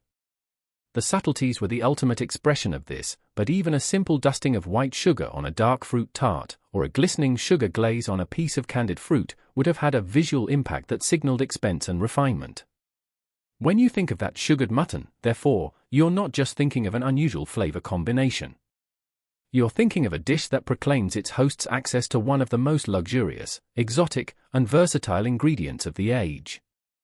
It's a testament to a changing palate, a world opening up through trade, and the enduring human desire for things that are rare, beautiful, and, of course, deliciously sweet. It's this multi-sensory appeal, taste, sight, and even the status it conferred, that cemented sugar's place at the top of the medieval sweetener hierarchy, a position it would hold for centuries to come, long after its medicinal virtues became a secondary consideration to its sheer, delightful sweetness. The story of sugar is a thread that runs right through the heart of the medieval feast, sparkling with an allure that was, at the time, utterly irresistible.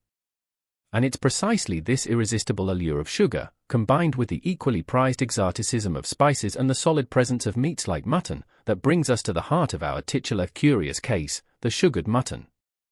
Now, for many of you listening, especially if your culinary background is rooted in modern Western traditions where sweet and savory are often kept in fairly distinct lanes, the idea of deliberately sugaring your roast mutton might sound, well, a bit odd. Perhaps even unappetizing. You might imagine a cloying sweetness fighting with the robust flavor of the meat, a culinary clash rather than a harmonious pairing. And that's perfectly understandable. Our palates are, after all, very much a product of our time and culture. But to the medieval diner, particularly one seated at a wealthy feasting table, the combination of sweet with savory, especially in meat dishes, wasn't just acceptable, it was often the height of sophistication and good taste. So, let's delve into this sugared mutton puzzle, and try to understand why a dish that might make us pause was a cause for celebration in the candlelit halls of yore. You're about to discover that this wasn't some bizarre culinary accident, but a deliberate and appreciated feature of a very different gastronomic world. First, it's important to realize that the medieval world, particularly in its approach to cuisine, didn't draw the same hard lines between sweet and savory courses or flavor profiles that we often do today. We tend to think of meals progressing from savory to sweet, with dessert as a distinct, sugary finale. In many medieval feasts, however, sweet and savory elements could appear together in the same dish, or sweet dishes might be interspersed with savory ones throughout the multiple courses of a grand meal. There wasn't a strict rule that said sugar belongs only at the end. It was a more fluid, perhaps more adventurous, approach to flavor combinations. You might have a sweet fruit tart served alongside a spiced meat pie, or, indeed, a joint of mutton glistening with a sugary, spiced coating. This wasn't even a uniquely European phenomenon.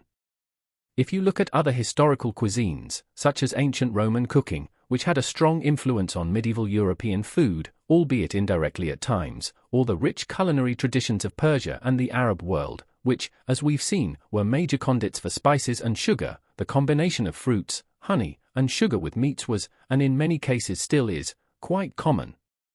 Think of Moroccan tagines with apricots and honey, or Persian stews with pomegranates and sweet spices. So, the medieval European fondness for sweet-savory meat dishes like sugared mutton was part of a much broader, older culinary tradition that saw sweetness as a perfectly valid partner for the saltiness and umami of meat. So, why did they like it? Several factors likely contributed to the appeal of sugared mutton and similar dishes. One of the most straightforward, as we've touched upon, is status. Sugar was expensive. Spices were expensive. Good quality meat, while perhaps more accessible than sugar or cloves, still represented significant value. To combine all of these in a single dish was a powerful statement of wealth and largesse. Your host wasn't just feeding you, they were showcasing their ability to procure and expend the rarest and most desirable ingredients. Each bite of sugared, spiced mutton was a taste of luxury, a reminder of the host's elevated social standing. It's the medieval equivalent of serving a dish with both truffle oil and gold leaf, a bit over the top, perhaps, but it certainly gets the message across. Then there's the medieval understanding of flavor balance, often guided by those pervasive humoral theories. Mutton, as we discussed, was generally considered moderately warm and moist. Sugar, often seen as heating, and spices, also typically categorized as hot and dry, could be perceived as creating a more harmonious humoral balance in the finished dish. While we might not subscribe to these theories today, they were a genuine part of the intellectual framework that shaped medieval cooking. Adding sugar and spice wasn't just about taste, it was also about making the food theoretically healthier and more digestible according to their science. It was a way of correcting or enhancing the inherent nature of the primary ingredient. And while sugar's role as a primary preservative in a freshly cooked dish like roasted mutton is debatable, salt was far more crucial for long-term preservation. It's true that both sugar and many spices do possess some antimicrobial properties. Perhaps more importantly, in an age before reliable refrigeration, these strong flavors could certainly help to make meat that was, approaching the end of its ideal freshness, a lot more palatable. This isn't to say they were intentionally eating spoiled food, but the window of perfectly fresh was much smaller, and powerful flavorings could provide a delicious distraction, ensuring that valuable food wasn't wasted. The sugar and spices could provide a delicious distraction. More positively, though, the combination was likely genuinely appealing to the medieval palate. Mutton has a distinctive, somewhat gamey flavor. This robust character can actually stand up very well to sweetness and strong spicing. Think of how well strong cheeses pair with sweet chutneys or fruit, or how a sweet barbecue sauce complements smoky ribs.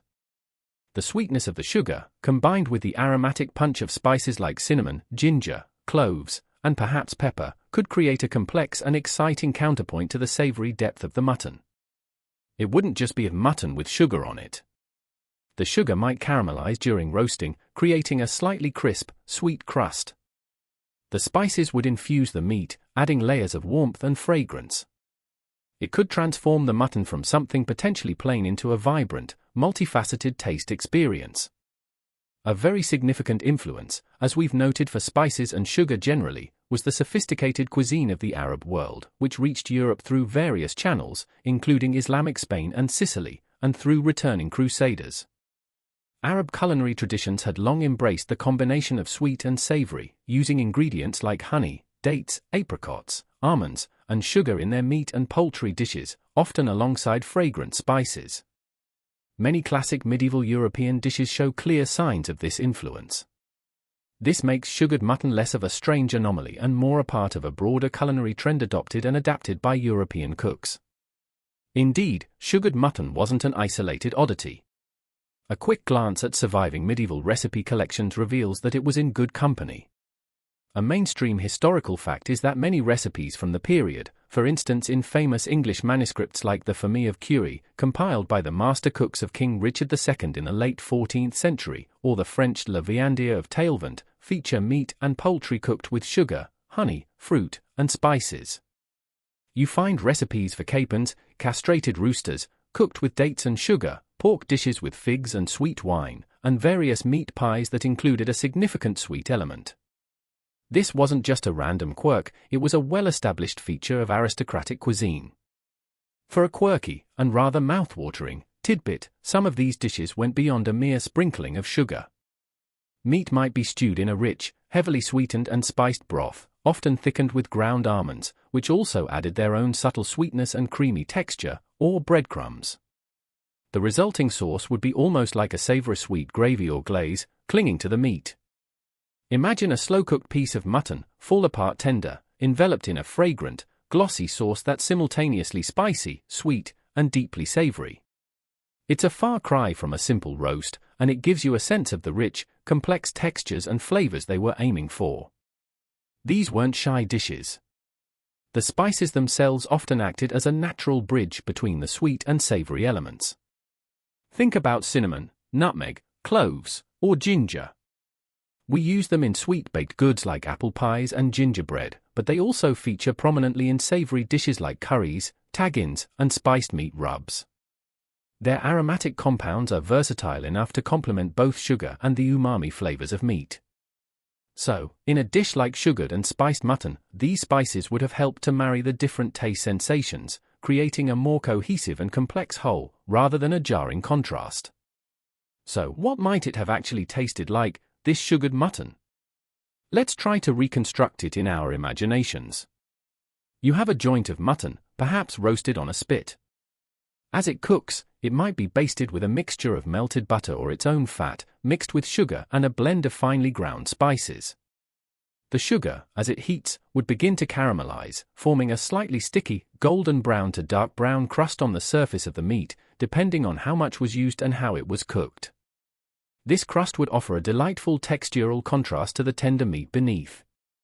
When you take a bite, the first sensation might be that slight crispness of the sugary exterior, followed by an intense burst of sweetness, quickly followed by the warmth and complexity of the spices, the woody notes of cinnamon, the sharpness of ginger, the pungent perfume of cloves. And then, underlying it all, the unmistakable rich, slightly gamey, deeply savory flavor of the mutton itself. The meat's natural saltiness would provide a counterpoint to the sugar, preventing it from being merely cloying. The fats from the mutton would mingle with the melted sugar and spices, creating a luscious, mouth-coating sauce. It would likely be a very powerful, aromatic, and rich experience, a true rollercoaster for the taste buds. For a palate accustomed to and appreciative of these intense combinations, it could be utterly delicious. Not a subtle dish, by any means, but a bold and memorable one. Visually, the caramelized sugar could give the mutton a beautiful, deep mahogany sheen, glistening invitingly in the torchlight, perhaps studded with whole cloves or decorated with brightly colored sauces on the side, or even a sprinkle of yet more sugar or contrasting colored spice for visual appeal. Remember, they ate with their eyes first, just as we do, and a dish that looked sumptuous and intriguing was already halfway to being a success. And as we've mentioned, such a dish wouldn't necessarily arrive as part of a meat course to be followed by a dessert course. At a large feast, several courses or services would be presented, each comprising a variety of dishes, both sweet and savory, laid out on the table at once for guests to pick and choose from. So your sugared mutton might sit quite happily next to a fish pie, a vegetable tart, some jellies, and perhaps even some sweet wafers or candied fruits. The lines were blurred, and the joy was in the variety and the unexpected combinations. You might take a bite of richly savory venison, then a spoonful of sweet, creamy frumenty, a wheat porridge often sweetened and spiced, and then turn to the intriguing allure of the sugared mutton. It was a tapestry of flavors, not a linear progression. The extent to which the average medieval person, not just the wealthy elite, consumed or even accepted such pronounced sweet-savory meat dishes is, naturally, a subject of some scholarly debate. Most of our direct evidence for these elaborate recipes comes from aristocratic household accounts, recipe collections compiled for noble kitchens, and descriptions of great feasts. The diet of a peasant was, by necessity, far simpler and based on locally available, cheaper ingredients. While they might have used honey to sweeten certain things, or enjoyed fruit with their meals, the lavish use of expensive imported sugar on their everyday mutton, if they even had mutton regularly, would have been out of the question. However, the taste preferences of the elite often trickle down and influence broader culinary culture over time, so it's possible that a milder, less expensive version of sweet-savory combinations might have existed more widely, perhaps using honey and local herbs rather than sugar and exotic spices. But in the context of the great feast, sugared mutton and its ilk were right at home. They represented a culinary ideal where more was often more flavor, more spice, more sugar, more impact. It was about creating dishes that were not just nourishing but also entertaining, surprising, and demonstrative of the host's sophistication and connection to the wider world of luxury goods. So, the next time you ponder a medieval menu and encounter a dish that makes your modern sensibilities do a double-take, remember the sugared mutton. It's a delicious reminder that taste is not universal or timeless, but a fascinating, ever-changing reflection of culture, economy, and the enduring human quest for new and exciting flavors. You're not just contemplating a recipe, you're unlocking a different way of experiencing the world, one bite, or in this case, one sugared, spiced mouthful, at a time.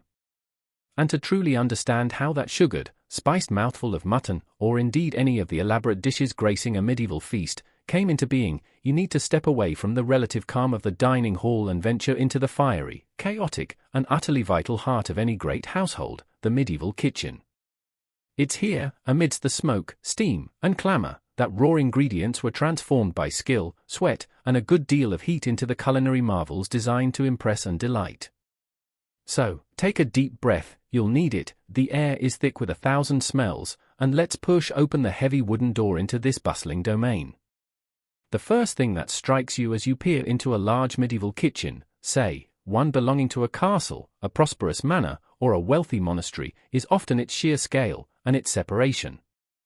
For very practical reasons, primarily the ever-present risk of fire and to keep the intense smells and heat away from the main living and feasting areas, the kitchen was frequently located in a separate building or a distinct wing of the main complex. You might have to cross a small courtyard to reach it. These were not your cozy, compact modern kitchenettes. They were often vast, cavernous spaces, built of stone for fire resistance, with high ceilings that disappeared into smoky gloom, even if they boasted impressive timber frames. At the very center of this world, its roaring, hungry heart, was the fire. Or more likely, multiple fires. Forget your neat gas ranges or electric hobs. We're talking about massive open hearths, sometimes several of them, blazing with logs of wood or glowing charcoal. Above these fires, you'd see an array of ingenious contraptions for cooking.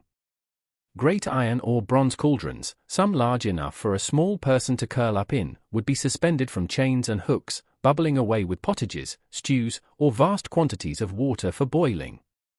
Long spits, laden with whole animals, pigs, sheep, poultry, sometimes even oxen, would be slowly turned, either by hand, at a hot, tedious job often assigned to junior kitchen staff known as spitboys or turnbrocks, or, in some very advanced kitchens, by rudimentary mechanical devices powered by weights, smoke jacks driven by the hot air rising up the chimney, or even specially trained dogs in a treadmill. The chimney itself was a significant feature, if present. Earlier medieval kitchens might have just a hole in the roof to let out some of the smoke, leading to an incredibly acrid and eye-watering atmosphere. But by the later Middle Ages, grand kitchens often had enormous, wide chimneys designed to draw up the worst of the smoke from these massive fires. Even so, you can imagine the air would always be thick with the smell of burning wood, roasting fats, and whatever was being cooked, a potent, and not always pleasant, perfume.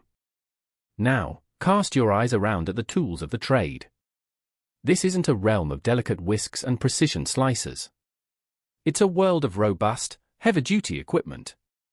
You'd see an arsenal of knives and cleavers of all sizes, essential for butchering animals, which often arrived whole, and chopping vast quantities of vegetables and meats. Long-handled ladles, skimmers, and flesh hooks would be used to tend to the bubbling cauldrons. Heavy mortars and pestles, made of stone or bronze, were absolutely indispensable. Remember all those spices we talked about? They often arrived whole and needed to be pounded. Nuts, for thickening sauces or making almond milk, also needed to be ground. Breadcrumbs, another common thickener, were made by pounding dried bread. This was hard, physical work, often done by the lowest-ranking kitchen staff. Pots and pans would be made of copper, highly prized for its even heat conduction, but needing careful tinning to prevent food reacting with the copper, bronze, iron, or earthenware. Gridirons and frying pans would be used over direct heat for grilling or frying.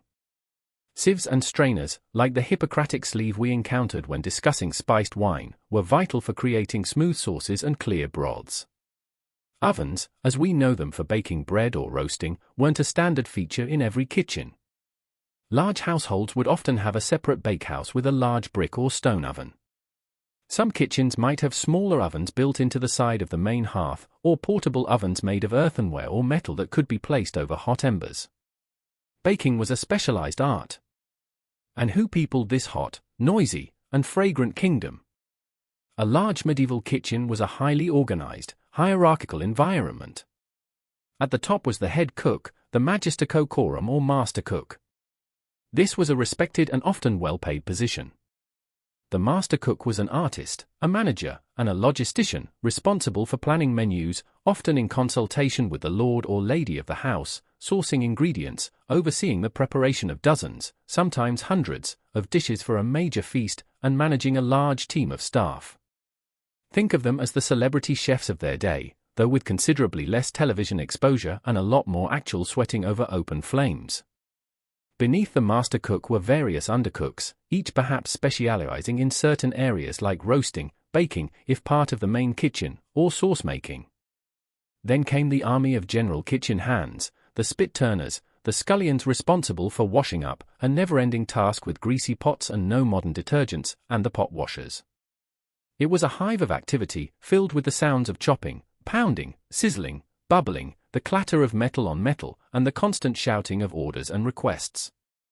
It was a demanding, physical job, with long hours spent in often unbearable heat and smoke. You'd be on your feet all day, lifting heavy pots, wielding large tools, all to ensure the smooth running of the feast. A certain gruff camaraderie probably developed, along with, one imagines, a fair amount of kitchen banter and perhaps a few singed eyebrows. One quirky tidbit often mentioned is the development of specific kitchen jargon or even a kind of sign language to communicate effectively amidst the din. When you have multiple dishes being prepared simultaneously for numerous courses, and the master cook is trying to coordinate everything, clear and quick communication was essential.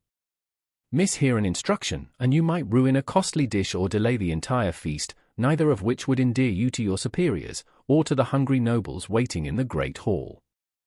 Another common, if less organized, feature of many kitchens would have been the presence of dogs, cats, and perhaps even pigs, snuffling around for fallen scraps, a constant battle for the kitchen staff trying to maintain some semblance of order. And what about hygiene? This is where our modern sensibilities might get a serious jolt. The actual level of cleanliness and hygiene in medieval kitchens is a topic of ongoing discussion among historians.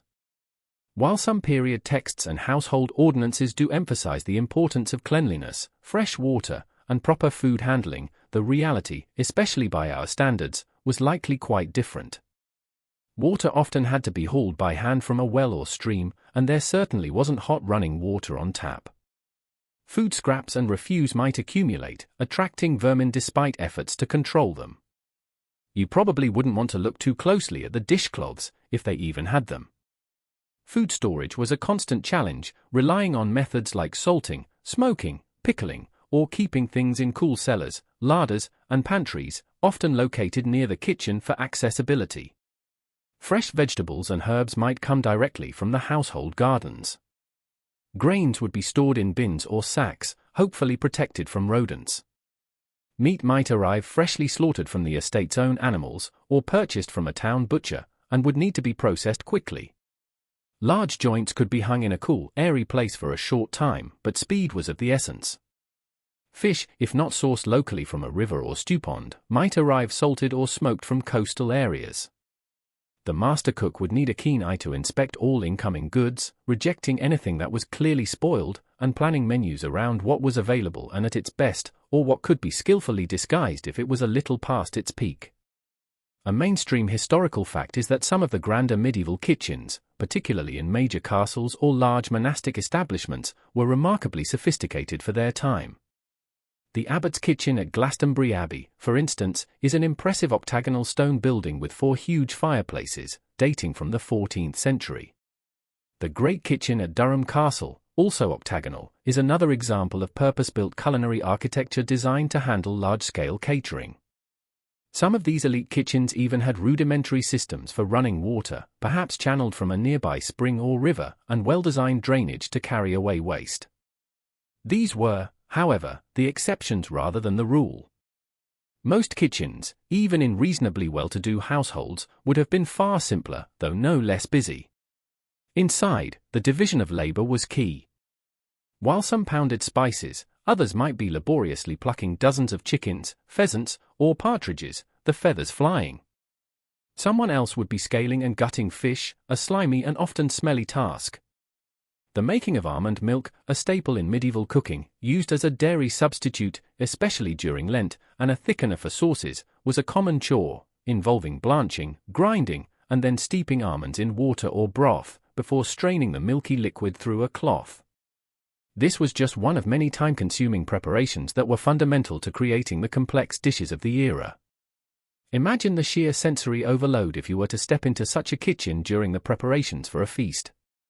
The air is a pungent tapestry of smells: roasting meat, sizzling fat, pungent spices being pounded, the sweetness of fruit tarts baking, the sharp tang of vinegar, the earthy smell of vegetables, all overlaid with the pervasive aroma of wood smoke. Your ears are assaulted by a cacophony of sounds: the rhythmic thud of cleavers on wooden blocks, the grating of pestles in mortars, the hiss of water on hot stones, the bubbling of cauldrons, the clanging of pots, the barking of orders, and the general hubbub of many people working in a confined, hot space. Your eyes would struggle to adjust to the dim, smoky light, punctuated by the bright glare of the fires. You'd see figures scurrying back and forth, steam rising from pots, glistening joints of meat turning on spits, and everywhere the evidence of intense, focused labor. The master cook wouldn't just be issuing orders from on high. You'd likely see them moving through the chaos, tasting a sauce here, inspecting a roast there, prodding a simmering pot with a long spoon, making adjustments to seasoning, and ensuring that every element was progressing as it should. Their palate was the final arbiter of taste, their experience crucial in bringing all the disparate elements together. They were the conductor of this culinary orchestra, striving for a harmonious, if often very loud, symphony of flavors and textures. It was their reputation, and that of their employer, that was quite literally on the plate. It was, in essence, a food factory, but one powered by human muscle and fire, not machines and electricity. The pressure to produce high-quality food, and lots of it, on time, would have been immense, especially for important feasts where the host's reputation was on the line. A smoothly run kitchen was a source of pride, a disastrous meal could be a source of shame, or worse, for the cook. It was a high-stakes, high-pressure environment, but also one of immense creativity and skill, where raw ingredients were transformed into dishes that were not only nourishing but also, as we've seen, deeply symbolic and often breathtakingly artistic. You're standing in the engine room of the medieval feast, a place of primal elements, fire, water, earth, in the ingredients, shaped by human hands into expressions of culture, status, and delight. It's a far cry from your quiet, orderly kitchen at home, but it's where all the magic of the medieval table truly began. Every dish that arrived in the great hall, gleaming and fragrant, was the product of this intense, often unseen, labor, a testament to the skill and endurance of the medieval kitchen brigade. And as that skilled and enduring kitchen brigade sent forth its creations, dish after magnificent dish, from the fiery heart of the household into the great hall, what exactly was the purpose of it all? Yes, people were hungry, and food was, of course, essential for sustenance. But if you think a medieval feast, particularly one hosted by a person of significant means, was merely about sating appetites, you'd be missing the grandest part of the picture. You're now entering a realm where food transcends mere nourishment and becomes a powerful form of theater, a complex social ritual, and an indispensable political tool. The medieval feast was, in essence, a meticulously staged performance, and you, as a guest, were both audience and participant. Imagine yourself stepping into that great hall, not as a kitchen observer this time, but as an invited guest.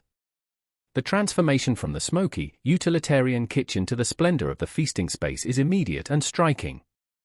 The hall itself is likely the largest and most impressive room in the castle or manor house, its high timbered roof perhaps adorned with painted beams or heraldic banners. Torches and candles, hundreds of them in grand settings, would be blazing, casting a warm, flickering glow over the scene, reflecting off polished silver, pewter, and brightly colored tapestries that might adorn the walls, not just for decoration but also to provide some insulation against the cold stone. You might also notice the presence of specific household officers, distinct from the kitchen staff, whose role was to orchestrate the smooth running of the feast in the hall itself. The steward, a high-ranking official, might oversee the entire event, while a marshal could be responsible for the seating arrangements, a delicate and politically charged task. Carvers and cupbearers, often young men of noble birth learning the arts of service, would attend to the high table with practiced grace. Their movements, their attire, all contributed to the theatricality of the event. The air here isn't thick with kitchen smoke, but rather with the scent of beeswax, herbs strewn on the floor, like rushes mixed with lavender or meadowsweet to combat less pleasant odors, and the tantalizing aromas of the food being brought in. This is not just a room, it's a stage, carefully set for the drama about to unfold. At the heart of this drama was the concept of conspicuous consumption. We've talked about the expense of spices and sugar, but a feast was an opportunity to display wealth in every conceivable way. The sheer quantity and variety of food were staggering. Course after course would be presented, featuring an astonishing array of meats, poultry, fish, pies, tarts, and those spectacular sugar subtleties. This wasn't about providing enough food, it was about providing an overwhelming abundance, a visual testament to the host's boundless resources. The more exotic the ingredients, the more elaborate the preparation, the more impressive the display. You're not just eating dinner, you're witnessing an edible audit of your host's bank account and global connections. Then there was the plate upon which this food was served, and the vessels from which wine was drunk. While lesser guests might use trenchers made of stale bread, which might later be eaten or given to the poor or dogs, those at the high table would dine from pewter, silver, or even gold plates and goblets, depending on the host's status. The quality and quantity of this tableware were another clear signal of wealth and power. The number of servants, impeccably dressed in their lord's livery, moving gracefully, or sometimes, not so gracefully, through the hall, attending to the guests' every need, also contributed to the overall impression of magnificence. Each element was carefully calculated to impress. Beyond the sheer spectacle of wealth, feasts were potent political instruments. A major life event for the nobility, such as a wedding, a knighting ceremony, the birth of an heir, or a coronation, was invariably marked by an elaborate feast that served to publicly affirm new statuses, celebrate alliances, and project an image of stability and power. Inviting potential allies, or even rivals, to a lavish banquet was a way of demonstrating your resources and hospitality, perhaps hoping to curry favor, negotiate treaties, or subtly intimidate. Important announcements could be made, oaths sworn, and loyalties publicly reaffirmed in the convivial, yet charged, atmosphere of a shared meal. You might be seated next to someone your host is trying to woo into a political marriage, or across from an ambassador whose support is crucial. The food and wine weren't just incidental, they were the lubricant for these complex social and political interactions. The seating arrangement itself was a powerful statement of the existing social hierarchy, and sometimes a source of great anxiety or contention. The most honored guests, and the host family, would be seated at the high table, often raised on a dais at one end of the hall, allowing them to survey the rest of the room. Your proximity to the host, and the quality of the food and wine you received, were direct reflections of your social standing. Lesser nobles, knights, and other retainers would be seated at long trestle tables running down the length of the hall, further from the host and often receiving simpler fare or smaller portions of the choicest dishes. To be seated below the salt cellar being a significant status symbol on the table, meant you were of a lower rank. These distinctions were meticulously observed, reinforcing the rigid social order of the medieval world.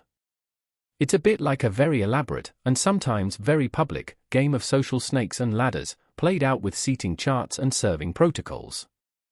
And what about the entertainment? A feast wasn't just about eating and political maneuvering, it was also a multisensory extravaganza. Minstrels would play lutes, harps, viols, and pipes, providing a constant musical backdrop, sometimes accompanying singers or storytellers. Jesters, with their witty remarks and acrobatics, would entertain the guests, often given license to poke fun even at the high and mighty, within limits. Of course, a jester who went too far might find himself in hot water or a cold dungeon. Tumblers, jugglers, and mummers, actors in costume, often performing short, allegorical plays or dances, would provide visual spectacle between courses. This brings us to a particularly delightful quirky tidbit: sometimes the entertainment was incorporated directly into the food itself in surprising ways. Imagine a large pie being brought to the table. When the crust is cut, instead of steam and savory aromas, a flock of live birds might suddenly fly out, startling and delighting the guests. Or a pie might be constructed with live frogs in one half and small birds in the other, designed to leap or fly out when opened, causing a, hopefully, amusing commotion. These were the surprise elements, adding a touch of theatrical magic and demonstrating the cook's ingenuity beyond mere flavor. The subtleties, those elaborate sugar sculptures we discussed, were also a key part of this entertainment, often designed to be admired and discussed before being, partially, consumed or dismantled. The food itself often carried rich symbolic meaning. A boar's head, for example, decorated and borne into the hall with great ceremony, often at Christmas or other major feasts, symbolized hospitality and courage. Swans and peacocks, as we've noted, were often redressed in their feathers after roasting, their lifelike appearance on the platter a testament to the cook's skill and a nod to their noble status as game. These weren't just items on a menu, they were statements, reinforcing cultural values and the host's connection to aristocratic traditions. The role of the host was to preside over this grand affair with generosity and an air of effortless magnificence, ensuring that all honored guests felt well cared for and suitably impressed. The guests, in turn, were expected to appreciate the host's efforts, to praise the food and entertainment, and to behave according to the complex rules of medieval etiquette, which we'll delve into more deeply later. Gift-giving might also be part of the occasion, further cementing bonds of loyalty or obligation. The scale and duration of these feasts could be immense. A particularly important celebration, like a royal wedding or a coronation, might involve feasting that lasted for several days, with thousands of guests to be fed. the logistics involved in sourcing, preparing, and serving such vast quantities of food and drink were truly monumental, a testament to the organizational skills of the household staff. Records from such events list mind-boggling quantities: hundreds of cattle, sheep, and pigs, thousands of chickens, geese, and game birds, countless barrels of wine and ale. This wasn't just a meal, it was an invasion of provisions, a culinary campaign. Of course, the actual effectiveness of feasts as a tool for long-term political alliance building is a point of some scholarly discussion. While they certainly provided an important venue for negotiation, display, and the public performance of unity, underlying political tensions and rivalries often remained, or re-emerged shortly after the last drops of spiced wine were drunk and the trenches were cleared. A good meal and some fine entertainment could smooth things over temporarily, but they couldn't always solve deep-seated conflicts of interest. Nevertheless, the belief in the power of feasting as a social and political lubricant was deeply ingrained. To break bread, or, more accurately, to share extravagantly spiced and sugared mutton with someone was a powerful symbol of communion, however fleeting it might sometimes prove to be.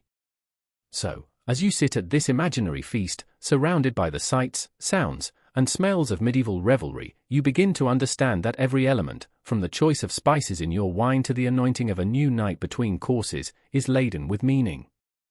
The feast is a microcosm of the medieval world itself, hierarchical, performative, deeply concerned with status and power, yet also capable of great artistry, joyous celebration, and the forging of human connections.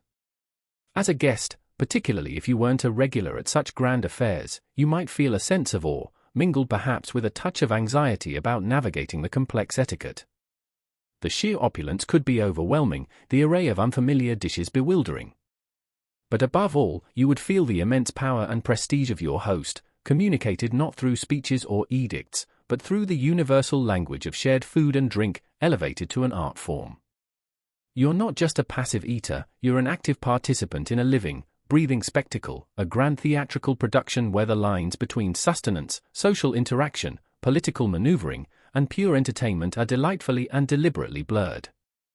The food is glorious, yes, but it's also a script, a set of props, and a powerful symbol in the grand play of medieval life. Every goblet raised, every trencher shared, was part of this elaborate performance, reinforcing bonds, hierarchies, and the very fabric of medieval society. And as you, our honored guest, take your place within this grand play, navigating the currents of power and prestige that fill the great hall, you quickly realize that the art of the table in medieval times extended far beyond just the food itself. It encompassed a whole world of elaborate presentation, specific dining etiquette, and carefully orchestrated service. The way the table was set, the manner in which you ate, and how the dishes were brought forth were all part of that performance we've been talking about, each detail carrying weight and meaning. So, let's zoom in on the medieval tabletop and uncover the fascinating, and sometimes surprising, rules of this elaborate game. First, imagine the table itself. In a grand hall, this would often be a series of long trestle tables, capable of being dismantled and stored away if needed, with the host and most important guests seated at a permanent or more substantial high table, often on that raised dais. One of the first things you'd notice, and appreciate, would be the tablecloth. A clean, white linen tablecloth was a mark of a well-appointed household and good hospitality. The whiter and finer the linen, the greater the status. Sometimes, multiple cloths might be laid, or fragrant herbs and flowers scattered upon them. This pristine surface was the canvas upon which the feast would be painted. Upon this cloth, your dining place would be set, though perhaps not with the array of cutlery you're accustomed to. You would almost certainly have a trencher. In earlier periods, or for less exalted guests, this might literally be a thick slice of stale bread, about 4 days old, which would absorb the juices of the food. At the end of the meal, this gravy-soaked bread trencher might be eaten by the diner if they were still hungry, given to the servants, or tossed to the dogs that often roamed the hall. As time went on, especially for wealthier diners, these bread trenchers were increasingly replaced by ones made of wood, pewter, or even silver or gold for the very elite. You might also have a napkin, though its use and form varied. Sometimes it was a shared long cloth, other times an individual piece. Your primary eating utensils would be your fingers, a knife, and a spoon. That's right, forks were largely absent from the medieval European dining table for general use. This is a quirky tidbit that often surprises people. Diners were commonly expected to bring their own knives. These weren't just functional tools but could also be personal, sometimes ornate items, carried in a sheath at one's belt. This knife would be used for cutting meat, which was often served in larger pieces or whole joints that needed portioning at the table, either by a dedicated carver for the high table or by the diners themselves. Spoons, made of wood, horn, pewter, or precious metals, were used for soups, stews, sauces, and any dish that couldn't easily be managed with fingers or a knife. If forks were present at all, they were usually small, two-pronged implements, often made of gold or silver, and were used for specific, delicate tasks, like picking up sticky candied fruits or preserved ginger from a shared dish. The idea of using a fork to convey most food to your mouth was still centuries away for most Europeans. It was often seen as an Italian affectation, or even as slightly effeminate or overly fastidious. So, prepare to get your fingers a little messy. It was all part of the experience. A prominent feature on the high table, and sometimes on other important tables, would be the salt cellar. Salt was a precious commodity, essential for preserving and flavoring food. The salt cellar, often an elaborate and expensive object made of silver or other fine materials, was a significant status symbol. Its placement on the table was important, and as we mentioned, being seated below the salt indicated a lower social rank. Sharing was also common. You might share a drinking goblet with your neighbor, or dip your bread into a shared bowl of sauce. This communality was part of the feasting experience, though it also meant that good manners regarding shared items were particularly important. And speaking of manners, these were taken very seriously, at least in polite society. Hand washing was a crucial ritual before and sometimes during the meal. Servants would circulate with ears of water, often scented with rose petals or herbs, and basins, and a linen towel, for guests to wash their hands. This was not just about hygiene, though that was a factor, given you were eating with your fingers, but also a ceremonial act of purification. Once at the table, a whole host of rules, often detailed in courtesy books, came into play.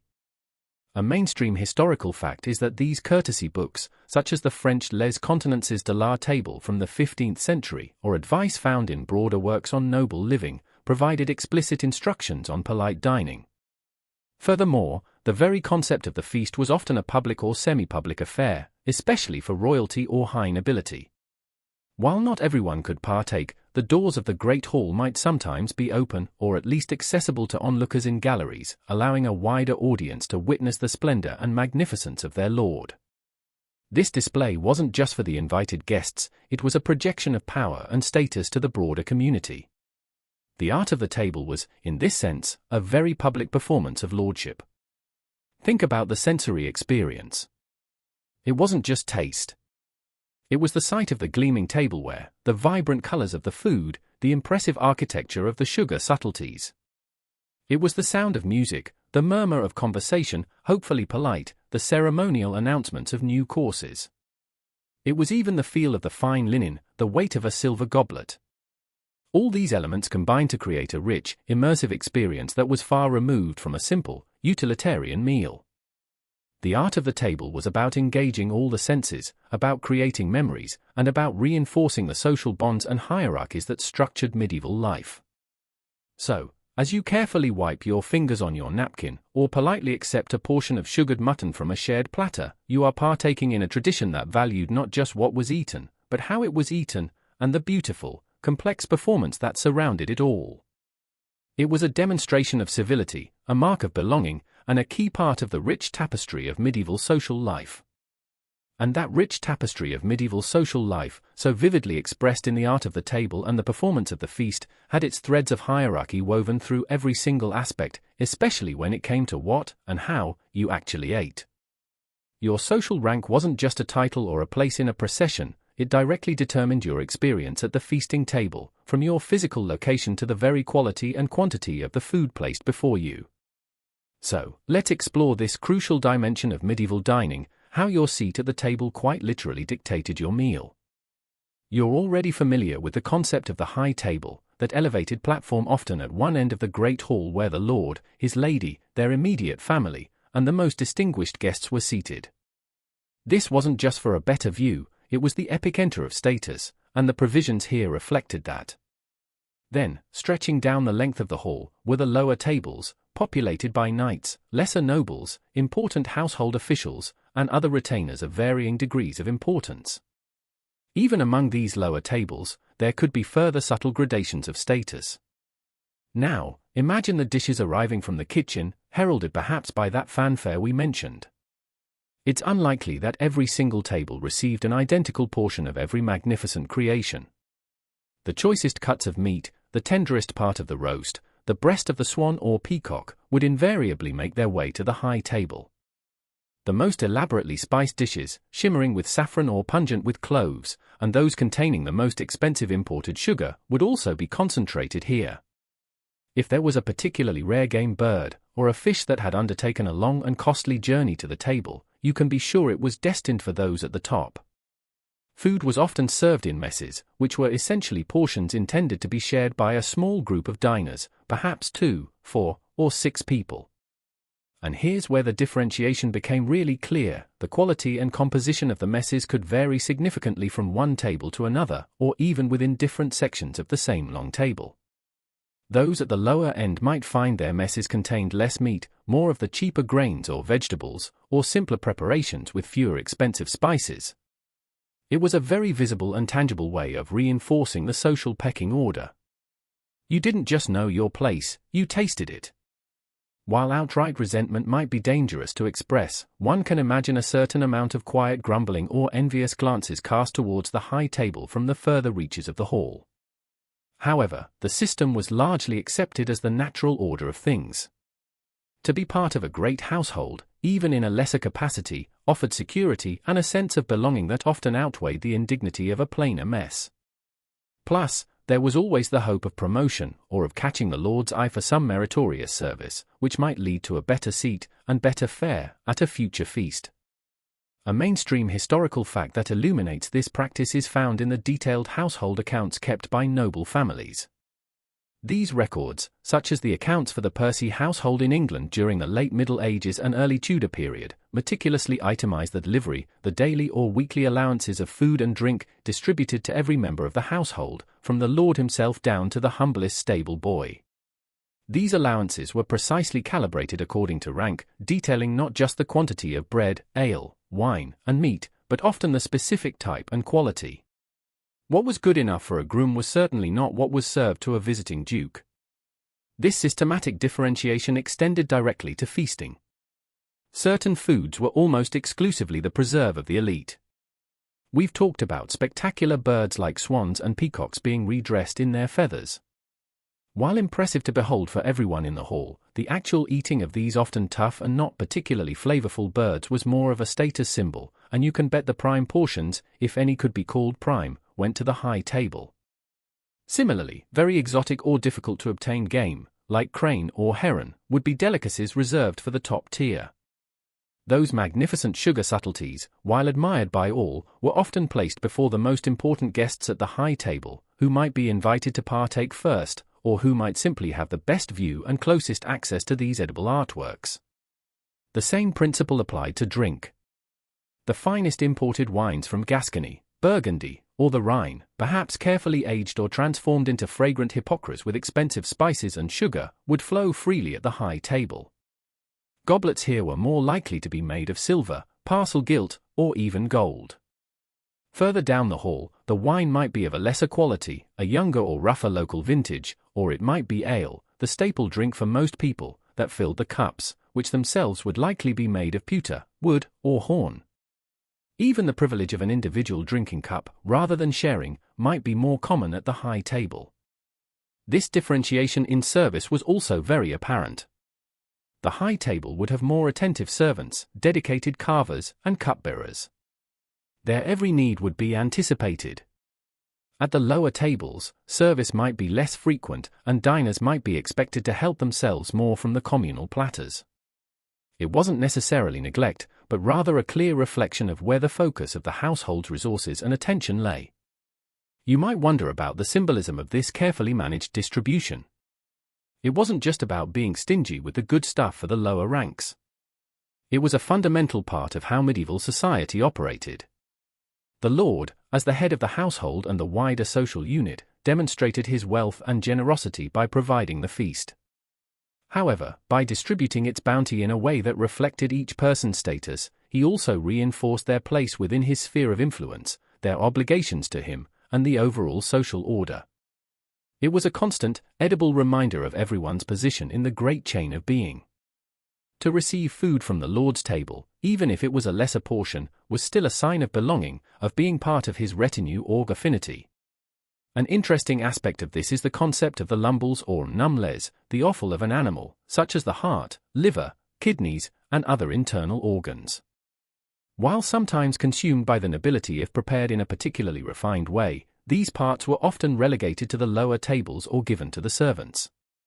The term eating humble pie is thought by some to derive from humble pie, a pie made from these less prestigious parts of the deer or other animals.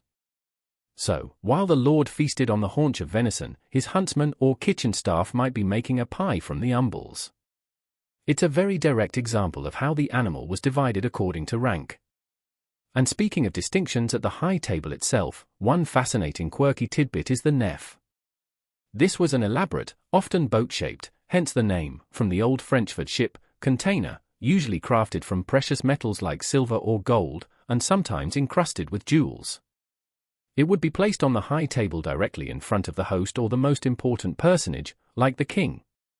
The nef wasn't just decorative, it was highly functional as a personal caddy. It might contain the lord's personal salt, his special spices, his own knife and spoon, perhaps his napkin, or even a tasting spoon for his taster to use. It was an unmistakable marker of supreme status, a personal dining kit that set its owner apart even from other high-ranking guests at the same table. Imagine a miniature silver ship sailing on the white linen sea of the tablecloth, a symbol of the lord's unique position and a very practical way to keep his most precious dining accoutrements separate and secure. The degree to which sumptuary laws, those laws designed to restrict extravagance in dress, food, and other luxuries according to social class, actually affected what was served and eaten at feasts is a matter of some scholarly debate. These laws existed in many parts of medieval Europe, theoretically dictating, for example, how many courses a particular social rank was allowed to serve, or what types of fur they could wear. However, enforcement was often patchy and inconsistent. The desire to display wealth and status through lavish feasting was a powerful social force, and it's likely that these laws were often bent, if not outright broken, especially by the ambitious or newly wealthy who wished to assert their standing. The feast was too important a stage for social competition to be easily constrained by legal texts. The hierarchy extended even to the leftovers. After the main diners had had their fill, the remaining food didn't just disappear. What was left from the high table might be passed down to the lower tables, or collected for the almoner to distribute to the poor at the castle gates, an act of charity that also reinforced the lord's magnanimity. Servants and lower household members would also receive their share, often from the less prestigious dishes or the remnants of the grander ones. Nothing was wasted if it could be helped, but even in the distribution of leftovers, the principle of rank often applied. So, as you navigate this medieval feast, you're acutely aware that your experience, what you eat, what you drink, where you sit, how you are served, is not accidental. It is a carefully calibrated reflection of your worth in the eyes of your host and society at large. For those at the lower tables, the spectacle of the high table, with its dazzling array of rich foods and fine wines, served as both an aspiration and a reminder of their current station. For those at the high table, it was an affirmation of their power and a responsibility to display it fittingly. The entire event, from the first morsel to the last drop of wine, was an edible map of the social landscape, a delicious, and sometimes not so delicious, lesson in medieval hierarchy. It wasn't just about who got the sugared mutton, it was about what that portion signified in the grand, complex, and very ordered world of the medieval feast, a world where every bite had its place. And just as every bite had its place, so too did every sip. Wine, in the medieval world, was far more than just an alcoholic beverage to accompany a meal. It was an integral part of daily life, a vital source of calories, a perceived medicinal aid, a symbol of status, and, of course, a delightful path to conviviality and celebration. We've already sipped imaginary goblets of luxurious hypocras, but now let's broaden our view and explore the full, fascinating spectrum of wine as it flowed through medieval society, from the humble, watered-down drink of the common folk to the potent, celebratory elixirs of kings. You see, in an era when water sources were often suspect and could be dangerously contaminated, wine, along with ale and beer, was frequently a safer, and certainly more palatable, daily drink. The alcohol content, even if relatively low in everyday wines, helped to kill some of the harmful bacteria that might be lurking in untreated water. The importance of wine as a safer alternative to water in many medieval urban environments cannot be overstated. Rivers and wells could be heavily polluted with human and animal waste, industrial runoff from tanneries, for example, making water a risky proposition. While boiling water would have helped, the consistent availability of fuel for such purposes wasn't always guaranteed for everyone. Wine and ale, with their alcohol content, provided a degree of microbiological safety that was highly valued, even if not fully understood in scientific terms. This made wine not just a pleasure but a daily necessity for many. So, for many people, wine wasn't a luxury reserved for special occasions, it was a staple, consumed regularly by men, women, and sometimes even children, though often heavily diluted for the latter. But to say medieval wine is like saying modern music, it encompasses an enormous range of styles, qualities, and origins. You had red wines, white wines, and rosé wines, the latter often referred to as a claret, though this term in the medieval period generally signified a lighter-bodied, paler red wine from Bordeaux, rather than the deep, robust reds we often associate with that region today. A mainstream historical fact is that the wine trade between Gascony, a region in southwestern France that was under English control for a significant part of the Middle Ages, and England was immense. Fleets of ships would transport vast quantities of this Gascon claret and other wines to English ports, where it was eagerly consumed. Other famous wine-producing regions included Burgundy, the Rhine Valley in Germany, known for its white wines, often called Rhenish, and various parts of Italy and Spain, which produce stronger, sweeter wines like Malmsey, often from Crete or other Greek islands under Venetian control, or Vernaccia. The quality, as you can imagine, varied dramatically. At one end of the spectrum, you had fine, carefully made wines from renowned vineyards, perhaps even aged for a short period, though long aging as we know it for many premium wines today was less common and more challenging. These were the wines destined for the high tables of nobles and wealthy merchants, wines that might boast complex flavors, a pleasing color, and a smooth finish. At the other end, you had rough, acidic, and very young local wines, sometimes called plonk or vin ordinaire in later periods. This was the everyday tipple, often drunk within months of its production, sometimes diluted with water to make it go further or to temper its harshness. The taste of many of these common wines might be quite sharp or thin to our modern palates, perhaps even a bit vinegary if not stored or transported carefully. Storage and transportation were indeed major challenges. Wine was typically stored and shipped in wooden casks. These casks were not always airtight, and temperature fluctuations during long sea voyages or overland journeys could easily lead to spoilage. Wines could become cloudy, oxidized, or develop off flavors. This is one reason why spices were so popular in wine, as with hypocras, they could mask imperfections or elevate a less than stellar base wine. It's also why many wines were consumed relatively young, before they had too much of a chance to go bad. The concept of vintage in the modern sense, referring to the specific year of harvest and its unique characteristics, was less developed, though people certainly recognized that some years produced better wine than others.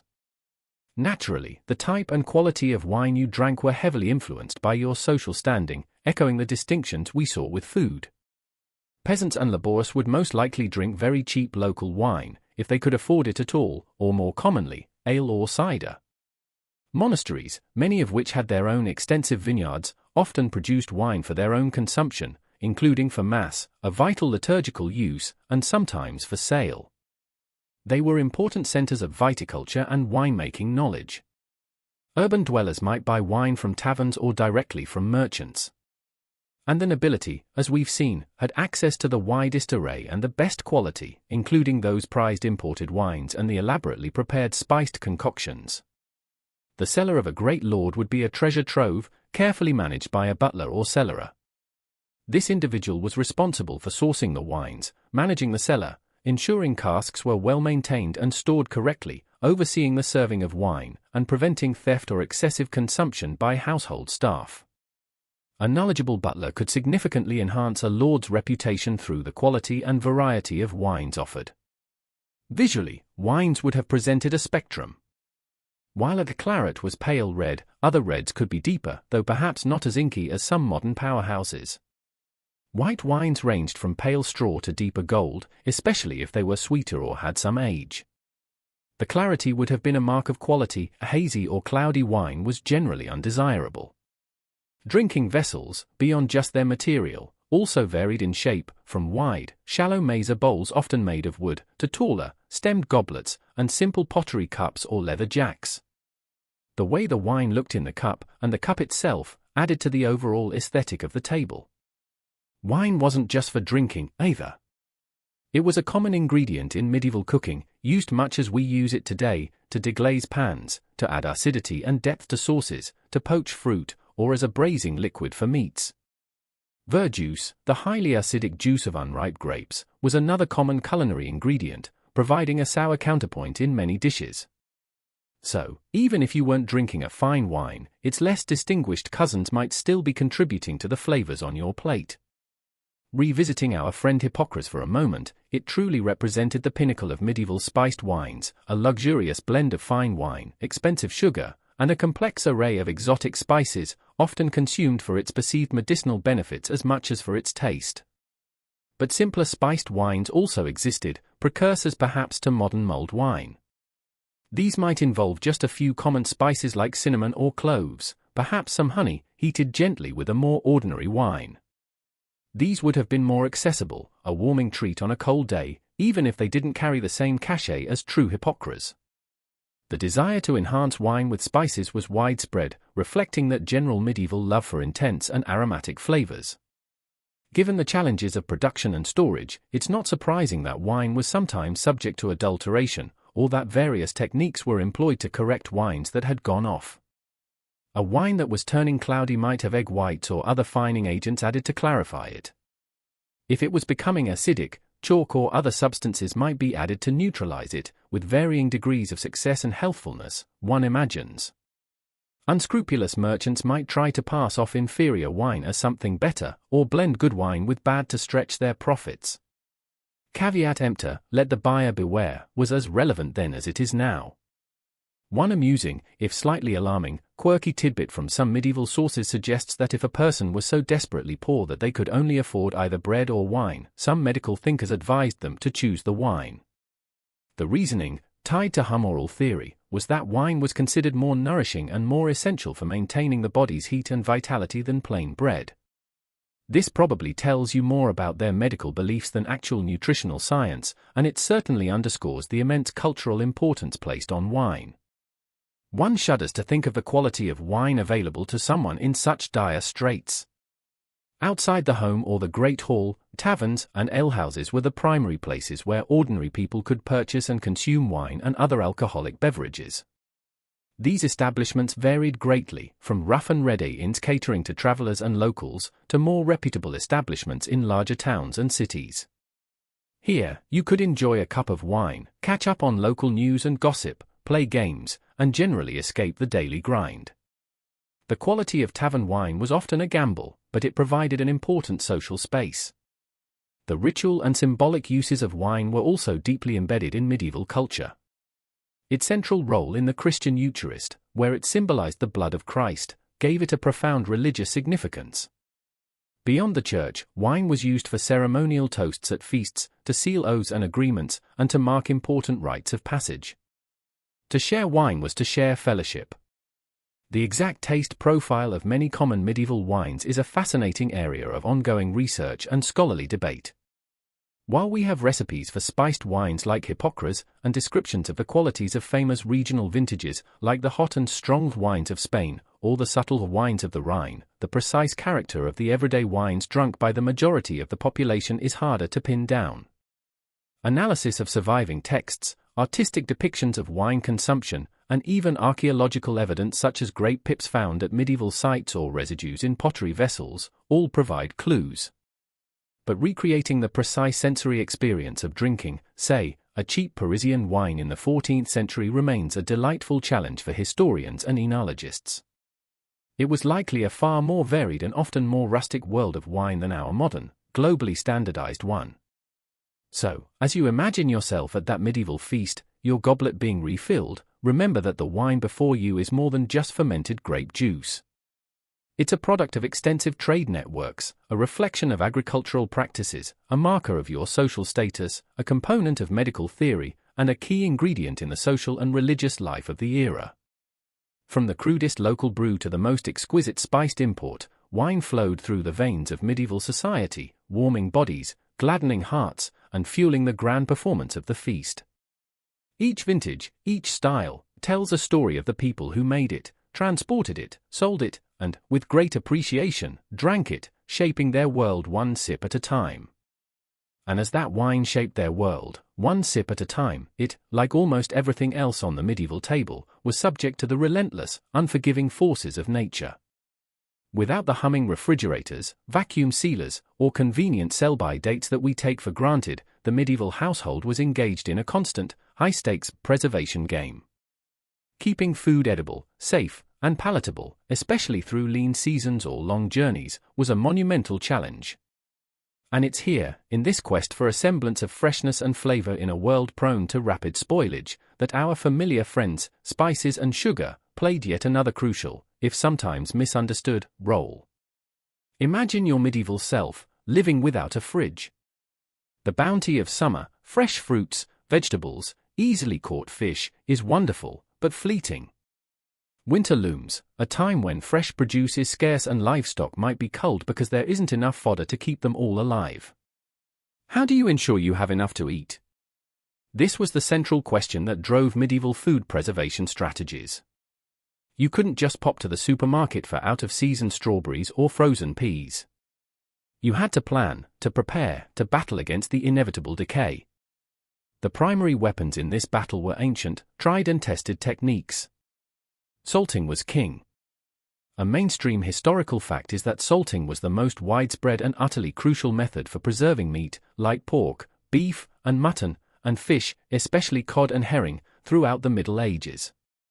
Meat would be heavily coated in salt or immersed in a strong brine, a process that drew out moisture and created an environment hostile to many spoilage-causing bacteria. Salted meats and fish could last for months, making them essential for provisioning armies on campaign, sailors on long voyages, and households through the winter. The downside? The food often became incredibly salty and tough, requiring lengthy soaking before it could be cooked and eaten, and even then, its texture and flavor were a far cry from fresh. Drying was another common method, used for fruits, like apples, pears, and grapes to make raisins, vegetables, herbs, and also for meat and fish, often in combination with salting or smoking. Think of jerky, or dried cod, stockfish, which became incredibly hard and had to be pounded and soaked extensively before use. Smoking, carried out in dedicated smokehouses or even just in the smoky chimneys of cottages, imparted flavor while also having a preservative effect due to the chemicals in the smoke and the drying action. This was particularly popular for pork, bacon and hams, and fish like herring, kippers, and salmon. Pickling, using vinegar, verjuice, or brine, was employed for vegetables, some fruits, and even meats and fish. The acidic environment inhibited bacterial growth. Fermentation was another powerful ally. Think of how grapes were transformed into wine and grain into ale, both of which kept longer and were safer than their raw ingredients. Milk was turned into cheese, a concentrated and longer-lasting form of protein and fat. Cabbage was fermented into sauerkraut in some regions. And, of course, simply storing things in cool, dark places like cellars and larders could extend their life somewhat, especially for root vegetables, apples, and cured meats. Now, where do spices and sugar fit into this picture? Let's start with spices. We know they were prized for their exotic flavors and status, but did they actively help preserve food? The answer is complex, and it's where some scholarly debate continues. Many spices, such as cloves, cinnamon, mustard, and garlic, do indeed possess antimicrobial properties. Laboratory studies today can demonstrate this. However, the question is whether they were used in medieval kitchens in sufficient quantities, and in the right manner, to act as effective preservatives on their own. The concentrations needed to truly halt spoilage in a large joint of meat, for example, might be impractically high, even for a wealthy household. It's more likely, as many food historians suggest, that the primary preservative role of spices was more indirect, or perhaps secondary to their flavoring and status functions. While they might have contributed some antimicrobial action, especially in combination with other methods like salting or smoking, their real genius lay in making preserved foods more palatable. Remember that heavily salted pork or dried fish. It could be incredibly bland, or unpleasantly salty, or have developed slightly off flavors even if technically still edible. A generous addition of pungent ginger, warming cinnamon, fiery pepper, or fragrant cloves could transform these otherwise monotonous or challenging ingredients into something much more interesting and appealing. Spices could mask the less desirable tastes and textures of preserved foods, making the medieval diet, particularly in winter or on long journeys, far less tedious. They were, in a sense, the culinary magicians that turned survival rations into something approaching a delicacy. So, while the idea that spices were the key to preservation in the medieval world is probably an overstatement, their role in the enjoyment and consumption of already preserved foods was undoubtedly immense. And, as we discussed before, if food was just beginning to turn, a good dose of spice could make it acceptable for a little longer, stretching precious resources. The extent to which medieval people knowingly used spices as active preservatives, versus primarily for their flavor-enhancing, status-displaying, or even medicinal properties, is still debated by food historians, with evidence supporting different interpretations depending on the context and specific spice. Sugar, on the other hand, had a more direct and demonstrable role in preservation, particularly for fruits. We know that high concentrations of sugar create an environment where most bacteria and molds cannot thrive because the sugar draws water out of the microbial cells. This is the principle behind making jams, jellies, and preserves. In the medieval period, as sugar became more available, though still a luxury, it was used to preserve fruits through candying or by making fruit pastes and confits. Imagine whole fruits like cherries or plums, or pieces of citrus peel, slowly simmered in a sugar syrup until they were saturated with sugar and then dried. These candied fruits would last for a considerable time and were a prized sweetmeat, often appearing at feasts. Honey, the older sweetener, was also used in similar ways to preserve fruits. You're not just eating a sweet treat, you're eating summer's bounty, cleverly captured and held in suspended animation by the power of sugar. The medieval concept of fresh was also somewhat different from our own, which is so heavily influenced by refrigeration. Fresh meat might simply mean it was recently slaughtered, not necessarily that it had been chilled to a specific temperature. Fresh fish might have been caught that day, but if it had to travel any distance inland without ice, its freshness was already compromised. This is why cooks became so adept at using strong flavors, herbs, vinegar, verjuice, and of course, spices, to enhance or, if necessary, disguise the true state of their ingredients. The consequences of food spoilage were, of course, severe.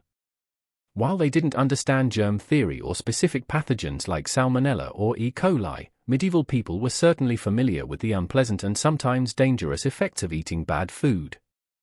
Outbreaks of stomach sickness, flux, dysentery, or other digestive ailments were common, and while often attributed to an imbalance of humors, contaminated food was undoubtedly a frequent culprit. Beyond the health risks of spoiled meat or fish, even grains could pose a danger if not stored correctly.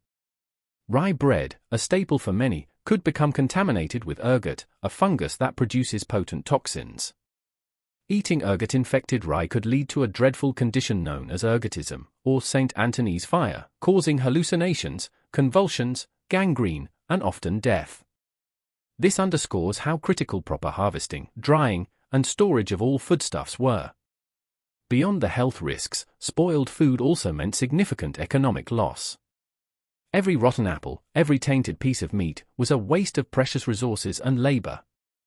This brings us to a rather inventive and quirky tidbit about how medieval cooks sometimes dealt with the limitations of preserved ingredients, illusion foods. These were dishes where the cook took preserved ingredients, like salted fish that had been laboriously soaked and reconstituted, or less desirable cuts of meat, and then, through clever mincing, seasoning, coloring, and shaping, transformed them into something that looked and perhaps even vaguely tasted like a completely different, often fresher or more prestigious food. For instance, you might find recipes for making mock venison from beef or mutton, heavily spiced and colored to resemble deer meat. Or fish might be molded and decorated to look like a roasted fowl. This was culinary trickery at its finest, a playful deception that showcased the cook's skill and made the best of what was available, especially during Lent when meat was forbidden but the desire for visually impressive dishes remained. It was a testament to their ingenuity in the face of preservation challenges. The quest for flavor in a diet that often relied heavily on preserved staples was relentless. Imagine eating salted fish day after day. The arrival of a new shipment of spices, or a precious cone of sugar, would have been an exciting event, promising a welcome relief from monotony. These ingredients allowed cooks to add variety, complexity, and a touch of luxury to even the most basic preserved foods. When it came to making preserved foods more enjoyable, specific spices were often seen as ideal partners for particular items. The sharp heat of pepper, for instance, was a classic accompaniment to heavily salted meats, cutting through the saltiness and adding a welcome warmth. Cloves and nutmeg might be used with preserved fruits or in spiced drinks made with slightly rough wine, their sweet aromatics mellowing any harshness. Ginger, with its clean, pungent bite, could liven up dried fish or add zest to potages made with winter vegetables. The choice of spice wasn't random, it was often a considered decision to balance or enhance the characteristics of the preserved base ingredient. The rhythm of the agricultural year dictated the rhythm of preservation. Autumn, after the harvest and the culling of livestock before winter, often around Martinmas, November 11th, was a peak time for salting, smoking, and pickling meats. Fruits would be dried or made into preserves as they ripened through late summer and autumn. Fish catches would be processed as they came in. It was a period of intense activity in the kitchens and larders of households great and small, all focused on laying in stores to see them through the lean months ahead. The success of these preservation efforts could literally mean the difference between comfort and hardship, or even life and death, come the depths of winter or spring. So, as you enjoy that spiced wine or sugared mutton at our imaginary feast, remember that the spices and sugar aren't just there for show or for an exotic kick. They are also players in this centuries-old battle against decay, partners in the quest to make food last longer and taste better. They represent a sophisticated understanding, even if not always scientifically articulated, of how to manage and manipulate ingredients in a world without our modern conveniences. It's a game of ingenuity, resourcefulness, and a deep appreciation for the power of flavor to transform the mundane into the magnificent, and the perishable into the preserved. The medieval table was a testament not just to abundance, but to the clever strategies developed to achieve and maintain that abundance in the face of time's relentless march and nature's determined efforts to reclaim all that was harvested. And as medieval society navigated these determined efforts of nature, another powerful force meticulously shaped what appeared on their feasting tables, the overarching influence of the Christian Church. In an era where faith permeated every aspect of life, from daily prayers to grand political decisions, it's no surprise that religious doctrine profoundly impacted culinary practices. So, as you sit at our imaginary feast, it's time to consider how grand indulgence was balanced, or sometimes, ingeniously sidestepped, by the Church's dietary rules. This is the fascinating interplay of feasting under faith. The medieval calendar was not just a sequence of months and seasons, it was a divinely ordained rhythm of feast days and fast days. And these weren't casual suggestions, they were serious religious obligations. Major Christian festivals like Christmas, Easter, Pentecost, and numerous saints' days were designated as feast days. These were times for celebration, for rejoicing in God's bounty, and for indulging in the best food and drink one could afford. The grand banquets we've been imagining, with their mountains of meat, spiced wines, and sugary subtleties, were often held on these sacred occasions. Feasting, in this context, wasn't seen as mere gluttony, but as an appropriate expression of joy and gratitude. However, punctuating these periods of abundance were numerous fast days. A mainstream historical fact is that the medieval Christian calendar prescribed so many days of fasting or abstinence that, in some regions, they could amount to almost half the year. The most significant period of fasting was Lent, the 40 days leading up to Easter, a time of penance and preparation. But Fridays were also typically fast days, in commemoration of Christ's crucifixion. The vigils, the day before major feasts, and ember days, specific Wednesdays, Fridays, and Saturdays at the start of each season, were also times of dietary restriction. And what did fasting mean? Primarily, it meant abstaining from meat, specifically the flesh of warm-blooded land animals and birds. In stricter interpretations, especially during Lent, this abstinence often extended to animal products like eggs, dairy, milk, butter, cheese, and sometimes even animal fats like lard. Now, imagine the impact of this on a society where meat, as we've seen with our mutton, was a significant part of the diet, especially for those who could afford it. Suddenly, for a large portion of the year, your culinary landscape had to shift dramatically. This is where the ingenuity of the medieval cook truly came to the fore, particularly in the realm of fish cookery. With meat off the menu, fish became the star protein on fast days. Rivers, lakes, and the sea were scoured for their bounty. Freshwater fish like pike, carp, perch, and eel were highly valued, and many monasteries and noble estates maintained their own stewponds to ensure a ready supply. Sea fish, such as cod, herring, mackerel, and plaice, were also consumed in vast quantities, often preserved by salting, drying, or smoking to make them available far from the coast and throughout the year. Remember that heavily salted cod or dried stockfish we talked about? It was a Lenten staple. The demand for fish spurred a sophisticated culinary tradition around it. Medieval recipe books are filled with elaborate ways to prepare fish to make it more exciting than simple boiled cod. Fish could be baked, fried, grilled, stewed in wine or almond milk, made into pies, or incorporated into jellies. And, crucially, spices and herbs were used liberally to enhance its flavor. A bland piece of reconstituted salt fish could be transformed with a sauce of ginger, saffron, and pepper. Herring, the silver darlings, were a cheap and plentiful source of protein, often kippered, smoked, or pickled in barrels. Pike, a predatory freshwater fish, was prized for its firm white flesh and often baked whole or made into impressive quenelles, fish dumplings. Eels, slippery and rich, could be jellied, stewed, or baked in pies. The sheer variety of fish dishes developed during Lent speaks to the culinary creativity spurred by restriction. This need to make Lenten fare appealing undoubtedly contributed to the ongoing demand for those expensive imported spices. And this brings us to a wonderfully quirky tidbit that highlights the medieval talent for, shall we say, creative interpretation of dietary rules. What exactly constituted fish? The lines could sometimes be surprisingly blurry. Certain animals, due to their aquatic or semi-aquatic lifestyles, or even just their appearance, were conveniently classified by some medieval authorities as fish for the purpose of Lenten eating. The tail of the beaver, for instance, being scaly and flat, was famously permitted by some. There are even accounts of puffins and barnacle geese being considered acceptable fast-day food. Barnacle geese were particularly fascinating, as there was a persistent medieval belief that they didn't hatch from eggs but instead grew on trees overhanging water or spontaneously generated from barnacles clinging to driftwood. If it didn't reproduce like a land animal or bird, the logic seemed to go, perhaps it wasn't truly fleshed in the forbidden sense.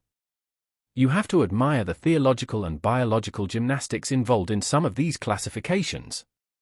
With dairy and eggs also often off-limits during stricter fasts like Lent, cooks had to find alternatives. Almond milk became an absolute Lenten essential in wealthier kitchens. Made by grinding almonds and steeping them in water, then straining the liquid, it provided a creamy, versatile substitute for cow's milk in sauces, stews, custards, and even as a drink. It was nutritious, had a pleasant, subtle flavor, and, importantly, was plant-based. Vegetables, fruits, grains, and nuts naturally took on a greater prominence during fast periods. Pottages made with peas, beans, and root vegetables, breads of various kinds, fruit tarts, made without butter in the pastry, perhaps using oil, and dishes featuring walnuts or chestnuts would have been common. The concept of balancing grand indulgence with piety was a constant theme. While the Church sanctioned feasting on appropriate holy days, the sin of gluttony was always a concern. Moralists and theologians wrote extensively about the dangers of overeating and excessive luxury at the table. Feasting was meant to be celebratory, but it shouldn't lead to sinful excess or forgetfulness of God. There was a fine line to tread. This tension is particularly interesting when considering monastic life. Monks and nuns had taken vows that often included principles of simplicity and abstinence. Yet, many monasteries were significant landowners, with productive farms, vineyards, and fisheries. Some monastic orders became known for their good food and drink, and the interpretation of their dietary rules could vary. While some adhered strictly to frugal meals, others found ways to enjoy the bounty of their estates, perhaps justifying it as necessary for maintaining strength for their spiritual duties, or for offering hospitality, which was also a Christian virtue. Where did our titular spiced wine and sugared mutton fit into this religious framework? Generally, spices and sugar themselves were not prohibited on fast days, as they weren't considered meat or dairy. This meant that even Lenten dishes could be made exciting and luxurious with the addition of these costly flavorings. A fish pie might be bland without its customary spices, but with them, it became a fast-day indulgence. Spiced wine, if the wine itself was permitted, and it usually was, in moderation, could also be enjoyed. Sugared mutton, of course, would be strictly off-limits on a meat abstinence day. However, the sugar and spices used in its preparation could easily be transferred to a Lenten dish, perhaps sugared and spiced baked apples, or a rich almond milk custard. The flavor profiles they loved didn't have to disappear entirely, just the vehicle for them. The Church's stance on spices and sugar during fasts was generally permissive, as they were plant-derived. However, extreme luxury in any form, even in Lenten dishes, could attract criticism from stricter moralists who felt that the spirit of the fast was being violated if one simply replaced meat-based opulence with equally extravagant fish and spice opulence. The ideal was penitence and simplicity, but human desire for enjoyable food, especially among the wealthy who could afford such ingredients, often pushed the boundaries. It was a delicate balance between adhering to the letter of the law and embracing its spiritual intent. The extent to which Lenten dietary restrictions were strictly observed by all levels of society, and the sheer ingenuity employed in bending the rules with quasi-fish or elaborately disguised vegetable dishes, is a topic of ongoing historical discussion and amusement. While the devout undoubtedly made sincere efforts to comply, human nature, and the desire for delicious food, often led to creative solutions. Dispensations could sometimes be obtained for the sick, the very young, or the elderly. And for the wealthy, Lenten fare, while technically adhering to the rules, could still be incredibly elaborate and expensive, featuring a vast array of exotic fish, intricate vegetable preparations, and copious amounts of almond milk, sugar, and spices. It might be a fast, but it didn't necessarily have to be a frugal one if you had the means. Moreover, the shared experience of fasting, particularly during Lent, could be a powerful communal bond. Everyone, from the king to the peasant, though their experiences of the fast would differ vastly in terms of comfort and variety, was theoretically participating in the same act of penance and spiritual preparation. This collective observance reinforced a shared Christian identity. However, it could also highlight social divisions, as the wealthy found ever more elaborate ways to make their Lenten tables luxurious, while the poor might genuinely struggle to find enough basic, permissible food. Food also carried specific symbolic meanings within a religious context. Lamb, for example, was strongly associated with Easter, symbolizing Christ as the Lamb of God. Certain types of bread or cakes might be traditional for particular saints' days or religious festivals. The very act of sharing food, especially during commemorative feasts, reinforced communal bonds and shared faith. The charitable distribution of food to the poor, often a feature of large feasts or a regular practice of religious houses, was another way in which food and faith were intertwined.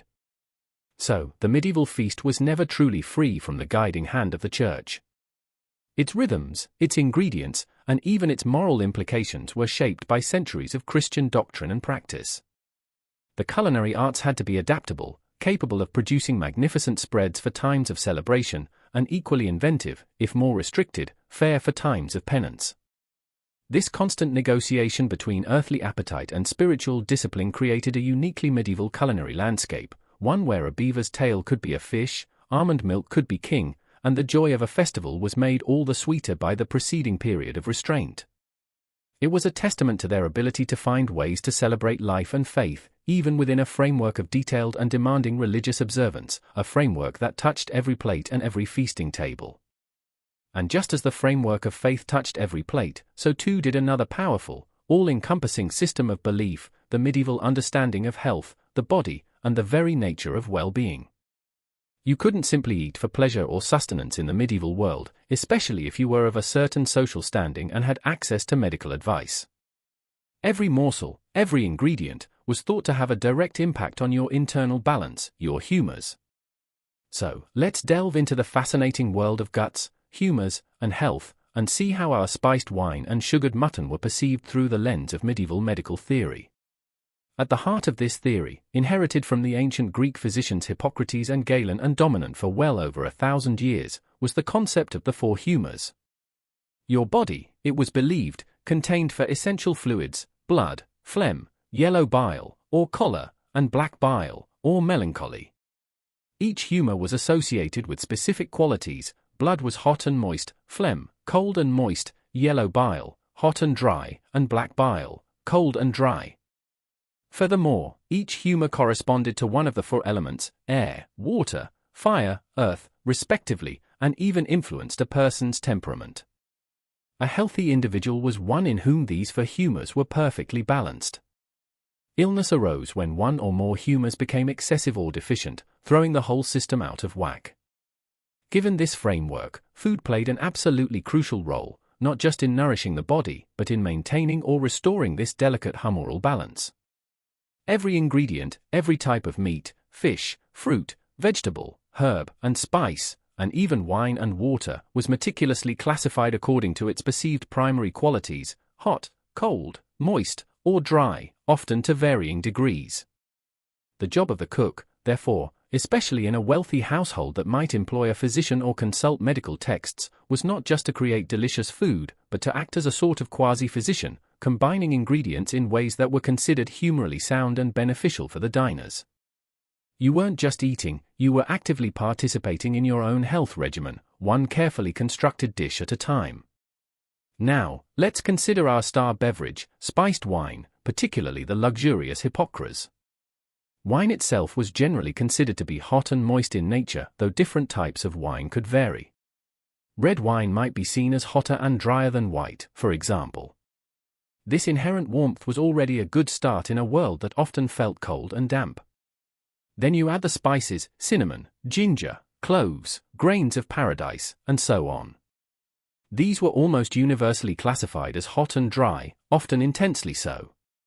So, when you combine these hot and dry spices with hot and moist wine, and often hot and, variously, moist or dry sugar, you created a potent concoction that was believed to have powerful effects on the body. Hypocras was widely praised for its ability to aid digestion. In a feast involving multiple courses of rich, heavy foods, a cup of spiced wine at the end was thought to help the stomach concoct or process the meal more efficiently, preventing indigestion and feelings of sluggishness. Its warming properties were also highly valued, especially in cold weather or for individuals deemed to have a cold or phlegmatic constitution. It was seen as a way to stimulate the internal fires, to drive out chills, and to promote a general sense of vigor. If you'd eaten something considered particularly cold or moist, like certain types of fish or some vegetables, hypocras was the perfect corrective, a delicious dose of humoral harmony. And what about our other protagonist, mutton? As we touched upon earlier, mutton was generally considered to be a fairly balanced meat, often classified as moderately warm and moist. This made it a good, nourishing food, less likely to cause extreme humoral imbalances compared to, say, very hot game meats or very cold fish.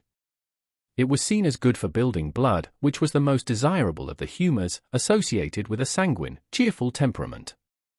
The age of the sheep and its pasture could also influence its perceived qualities. Younger mutton, though still not quite lamb in our sense, might be seen as more moist and tender, while meat from an older animal could be considered drier and tougher, and thus less wholesome, as we saw with the warnings against crock meat.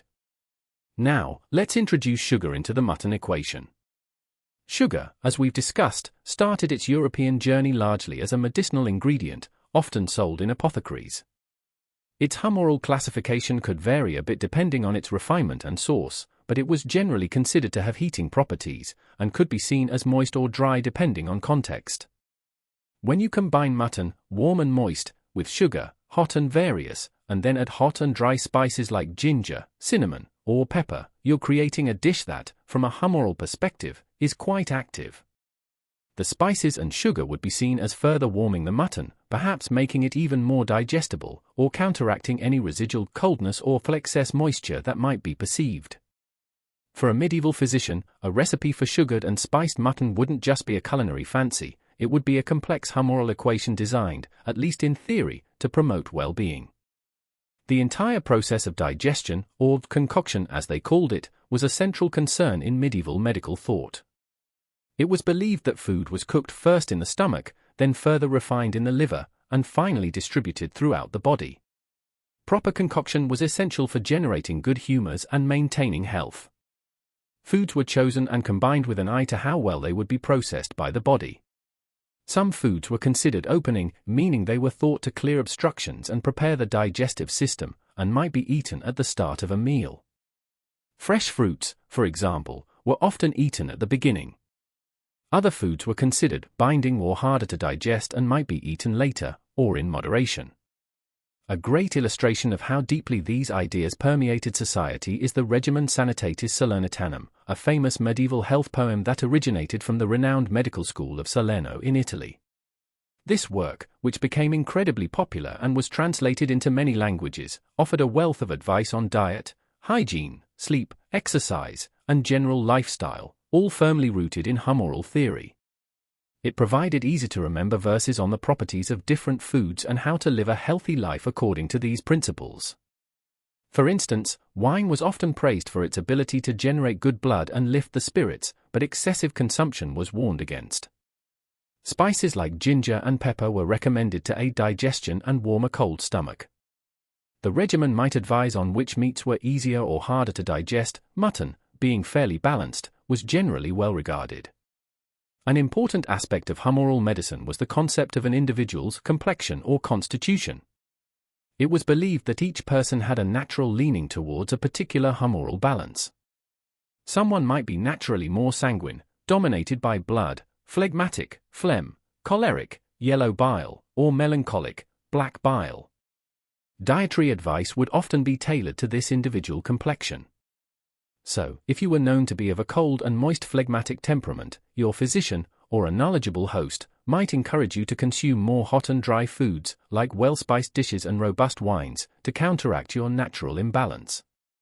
The ideal diet wasn't necessarily one-size-fits-all. The concern with humoral balance also led to some quirky beliefs about how foods could influence not just physical health, but also emotions and character. This is a fascinating tidbit. It was thought that an excess of a particular humor, often exacerbated by diet, could lead to specific temperamental traits. For example, if you had too much black bile, melancholy, which was cold and dry, you might become sad, pensive, or irritable. Therefore, consuming too many melancholic foods, those also deemed cold and dry, such as lentils, hare, or certain types of cabbage, was to be avoided if you were prone to low spirits. Conversely, sanguine foods, which promoted blood, hot and moist, were thought to make one cheerful and optimistic. So, your medieval host might be subtly trying to engineer not just your physical comfort but also your mood through the dishes they served. Another related belief was the importance of the order in which foods were consumed. Starting a meal with easily digestible, opening foods like certain fruits was thought to prepare the stomach for heavier items, ensuring a smoother digestive journey. Of course, despite all this theory, medieval feasts were often occasions of great indulgence, and the dangers of overeating were well recognized, both morally, as the sin of gluttony, and physically. Rich foods, excessive wine, and sheer quantity could easily overwhelm the digestive system, leading to discomfort, indigestion, bad concoction, and an unhealthy imbalance of humors.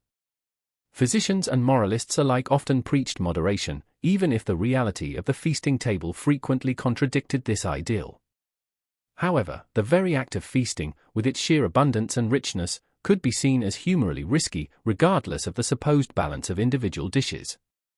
Consuming many different types of food in large quantities, especially rich meats, sweet confections, and copious amounts of wine, was thought to put a great strain on the digestive system's ability to concoct everything properly. This could lead to the production of corrupt humors, which were the precursors to illness. This is why, even amidst the celebration, you might find a lingering concern for moderation, or an emphasis on serving foods like spiced wine specifically to aid the digestion of such a massive intake. The feast was a tightrope walk between celebratory indulgence and humoral prudence. The challenge was to enjoy the bounty without succumbing to its ill effects.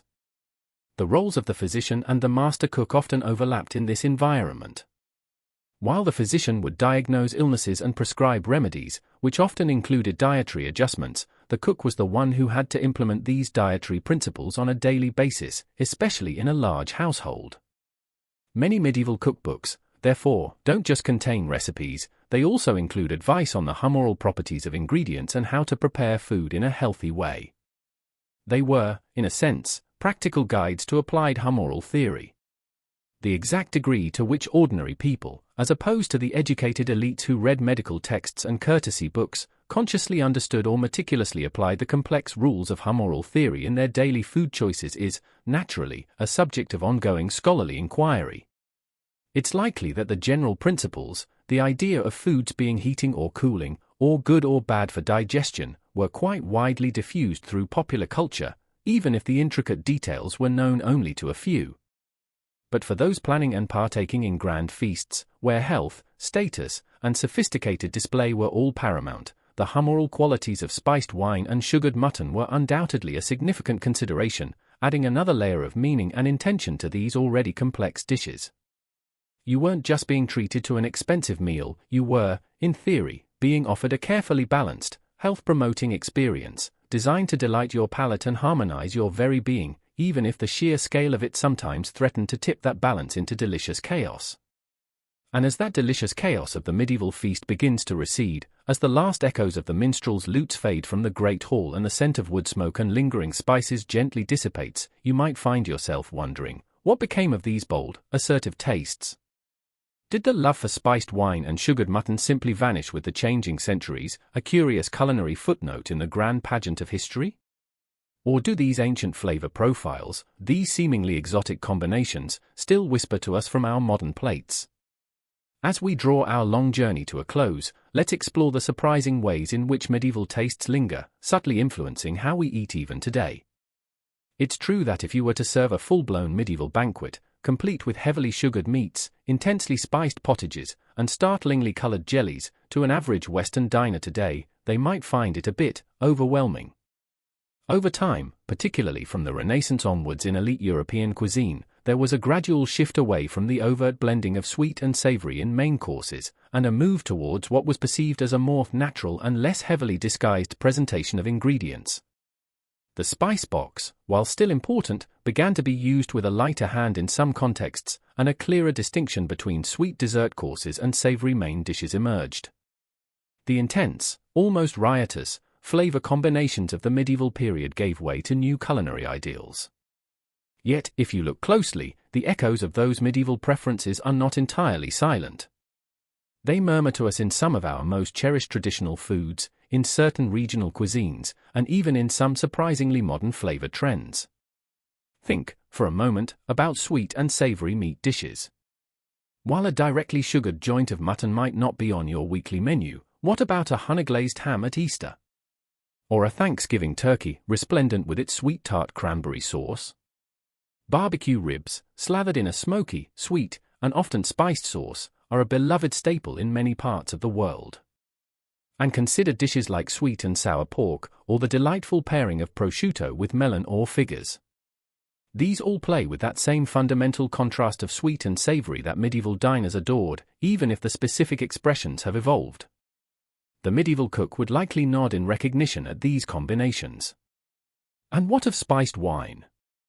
While hypocras in its full medieval glory might be a rare encounter, its spirit lives on vividly in the mulled wines we enjoy around Christmas and in colder weather. Red wine, heated gently with cinnamon, cloves, nutmeg, star anise, and perhaps a touch of orange and sugar or honey.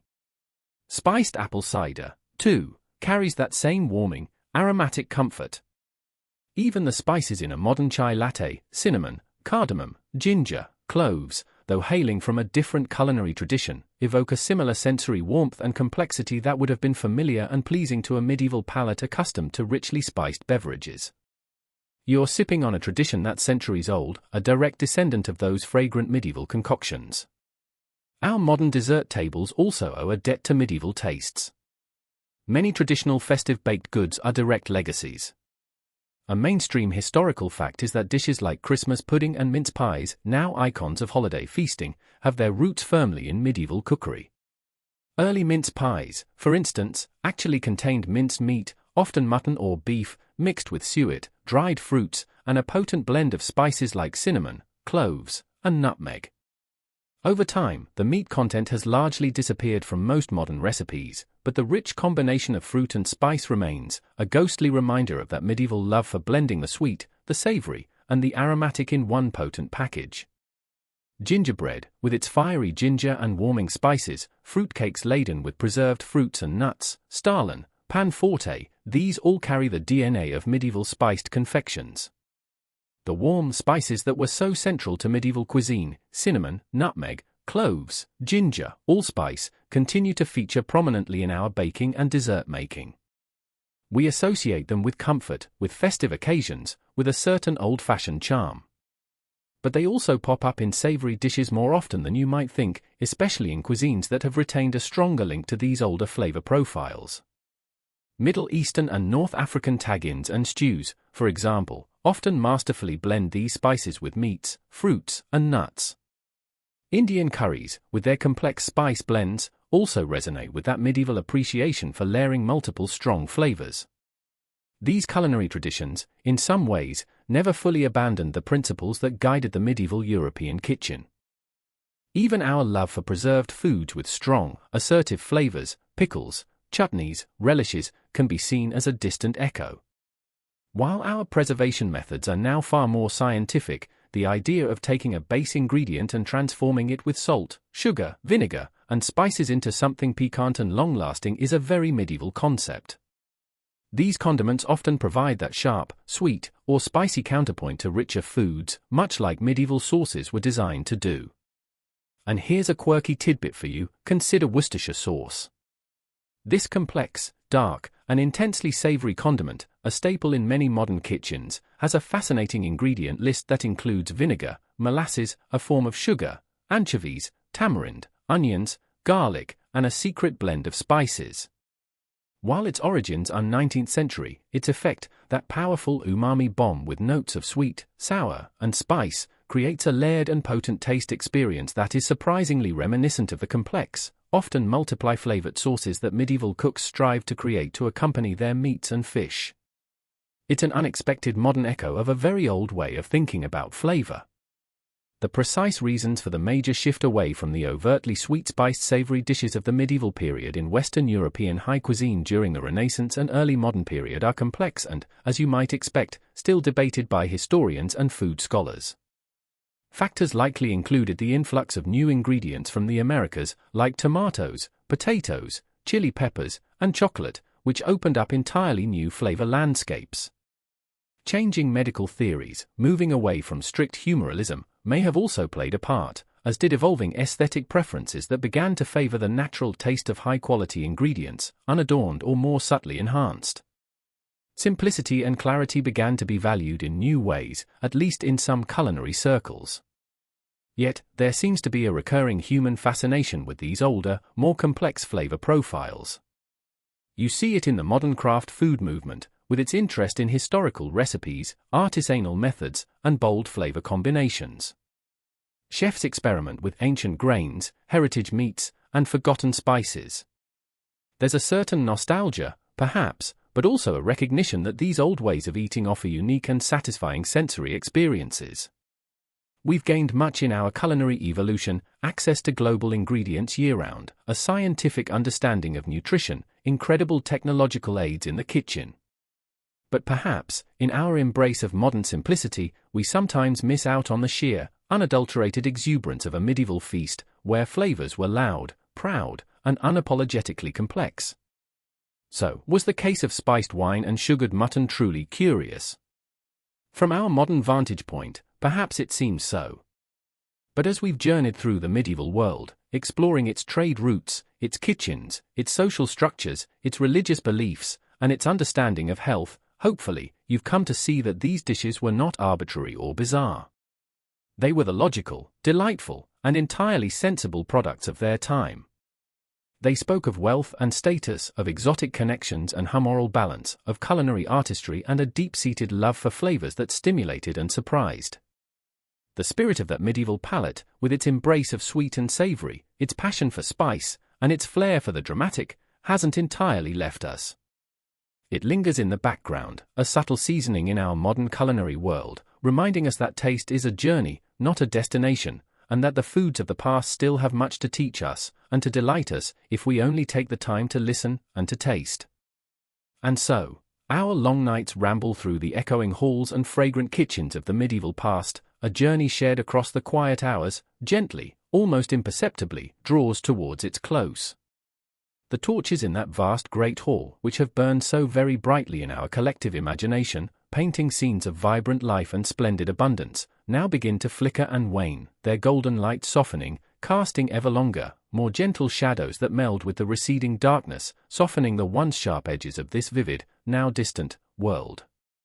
The boisterous sounds of the feast, the resonant clatter of pewter upon sturdy oak, the clear, ringing call of the herald announcing yet another marvel from the kitchens, the sweet, plangent songs of the minstrels with their lutes and viols, and the warm, enveloping murmur of countless conversations, rising and falling like a gentle tide, all these are now gradually, peacefully, receding, fading away into a soft, distant hum, like the cherished memory of a half-forgotten, yet wonderfully pleasant, dream.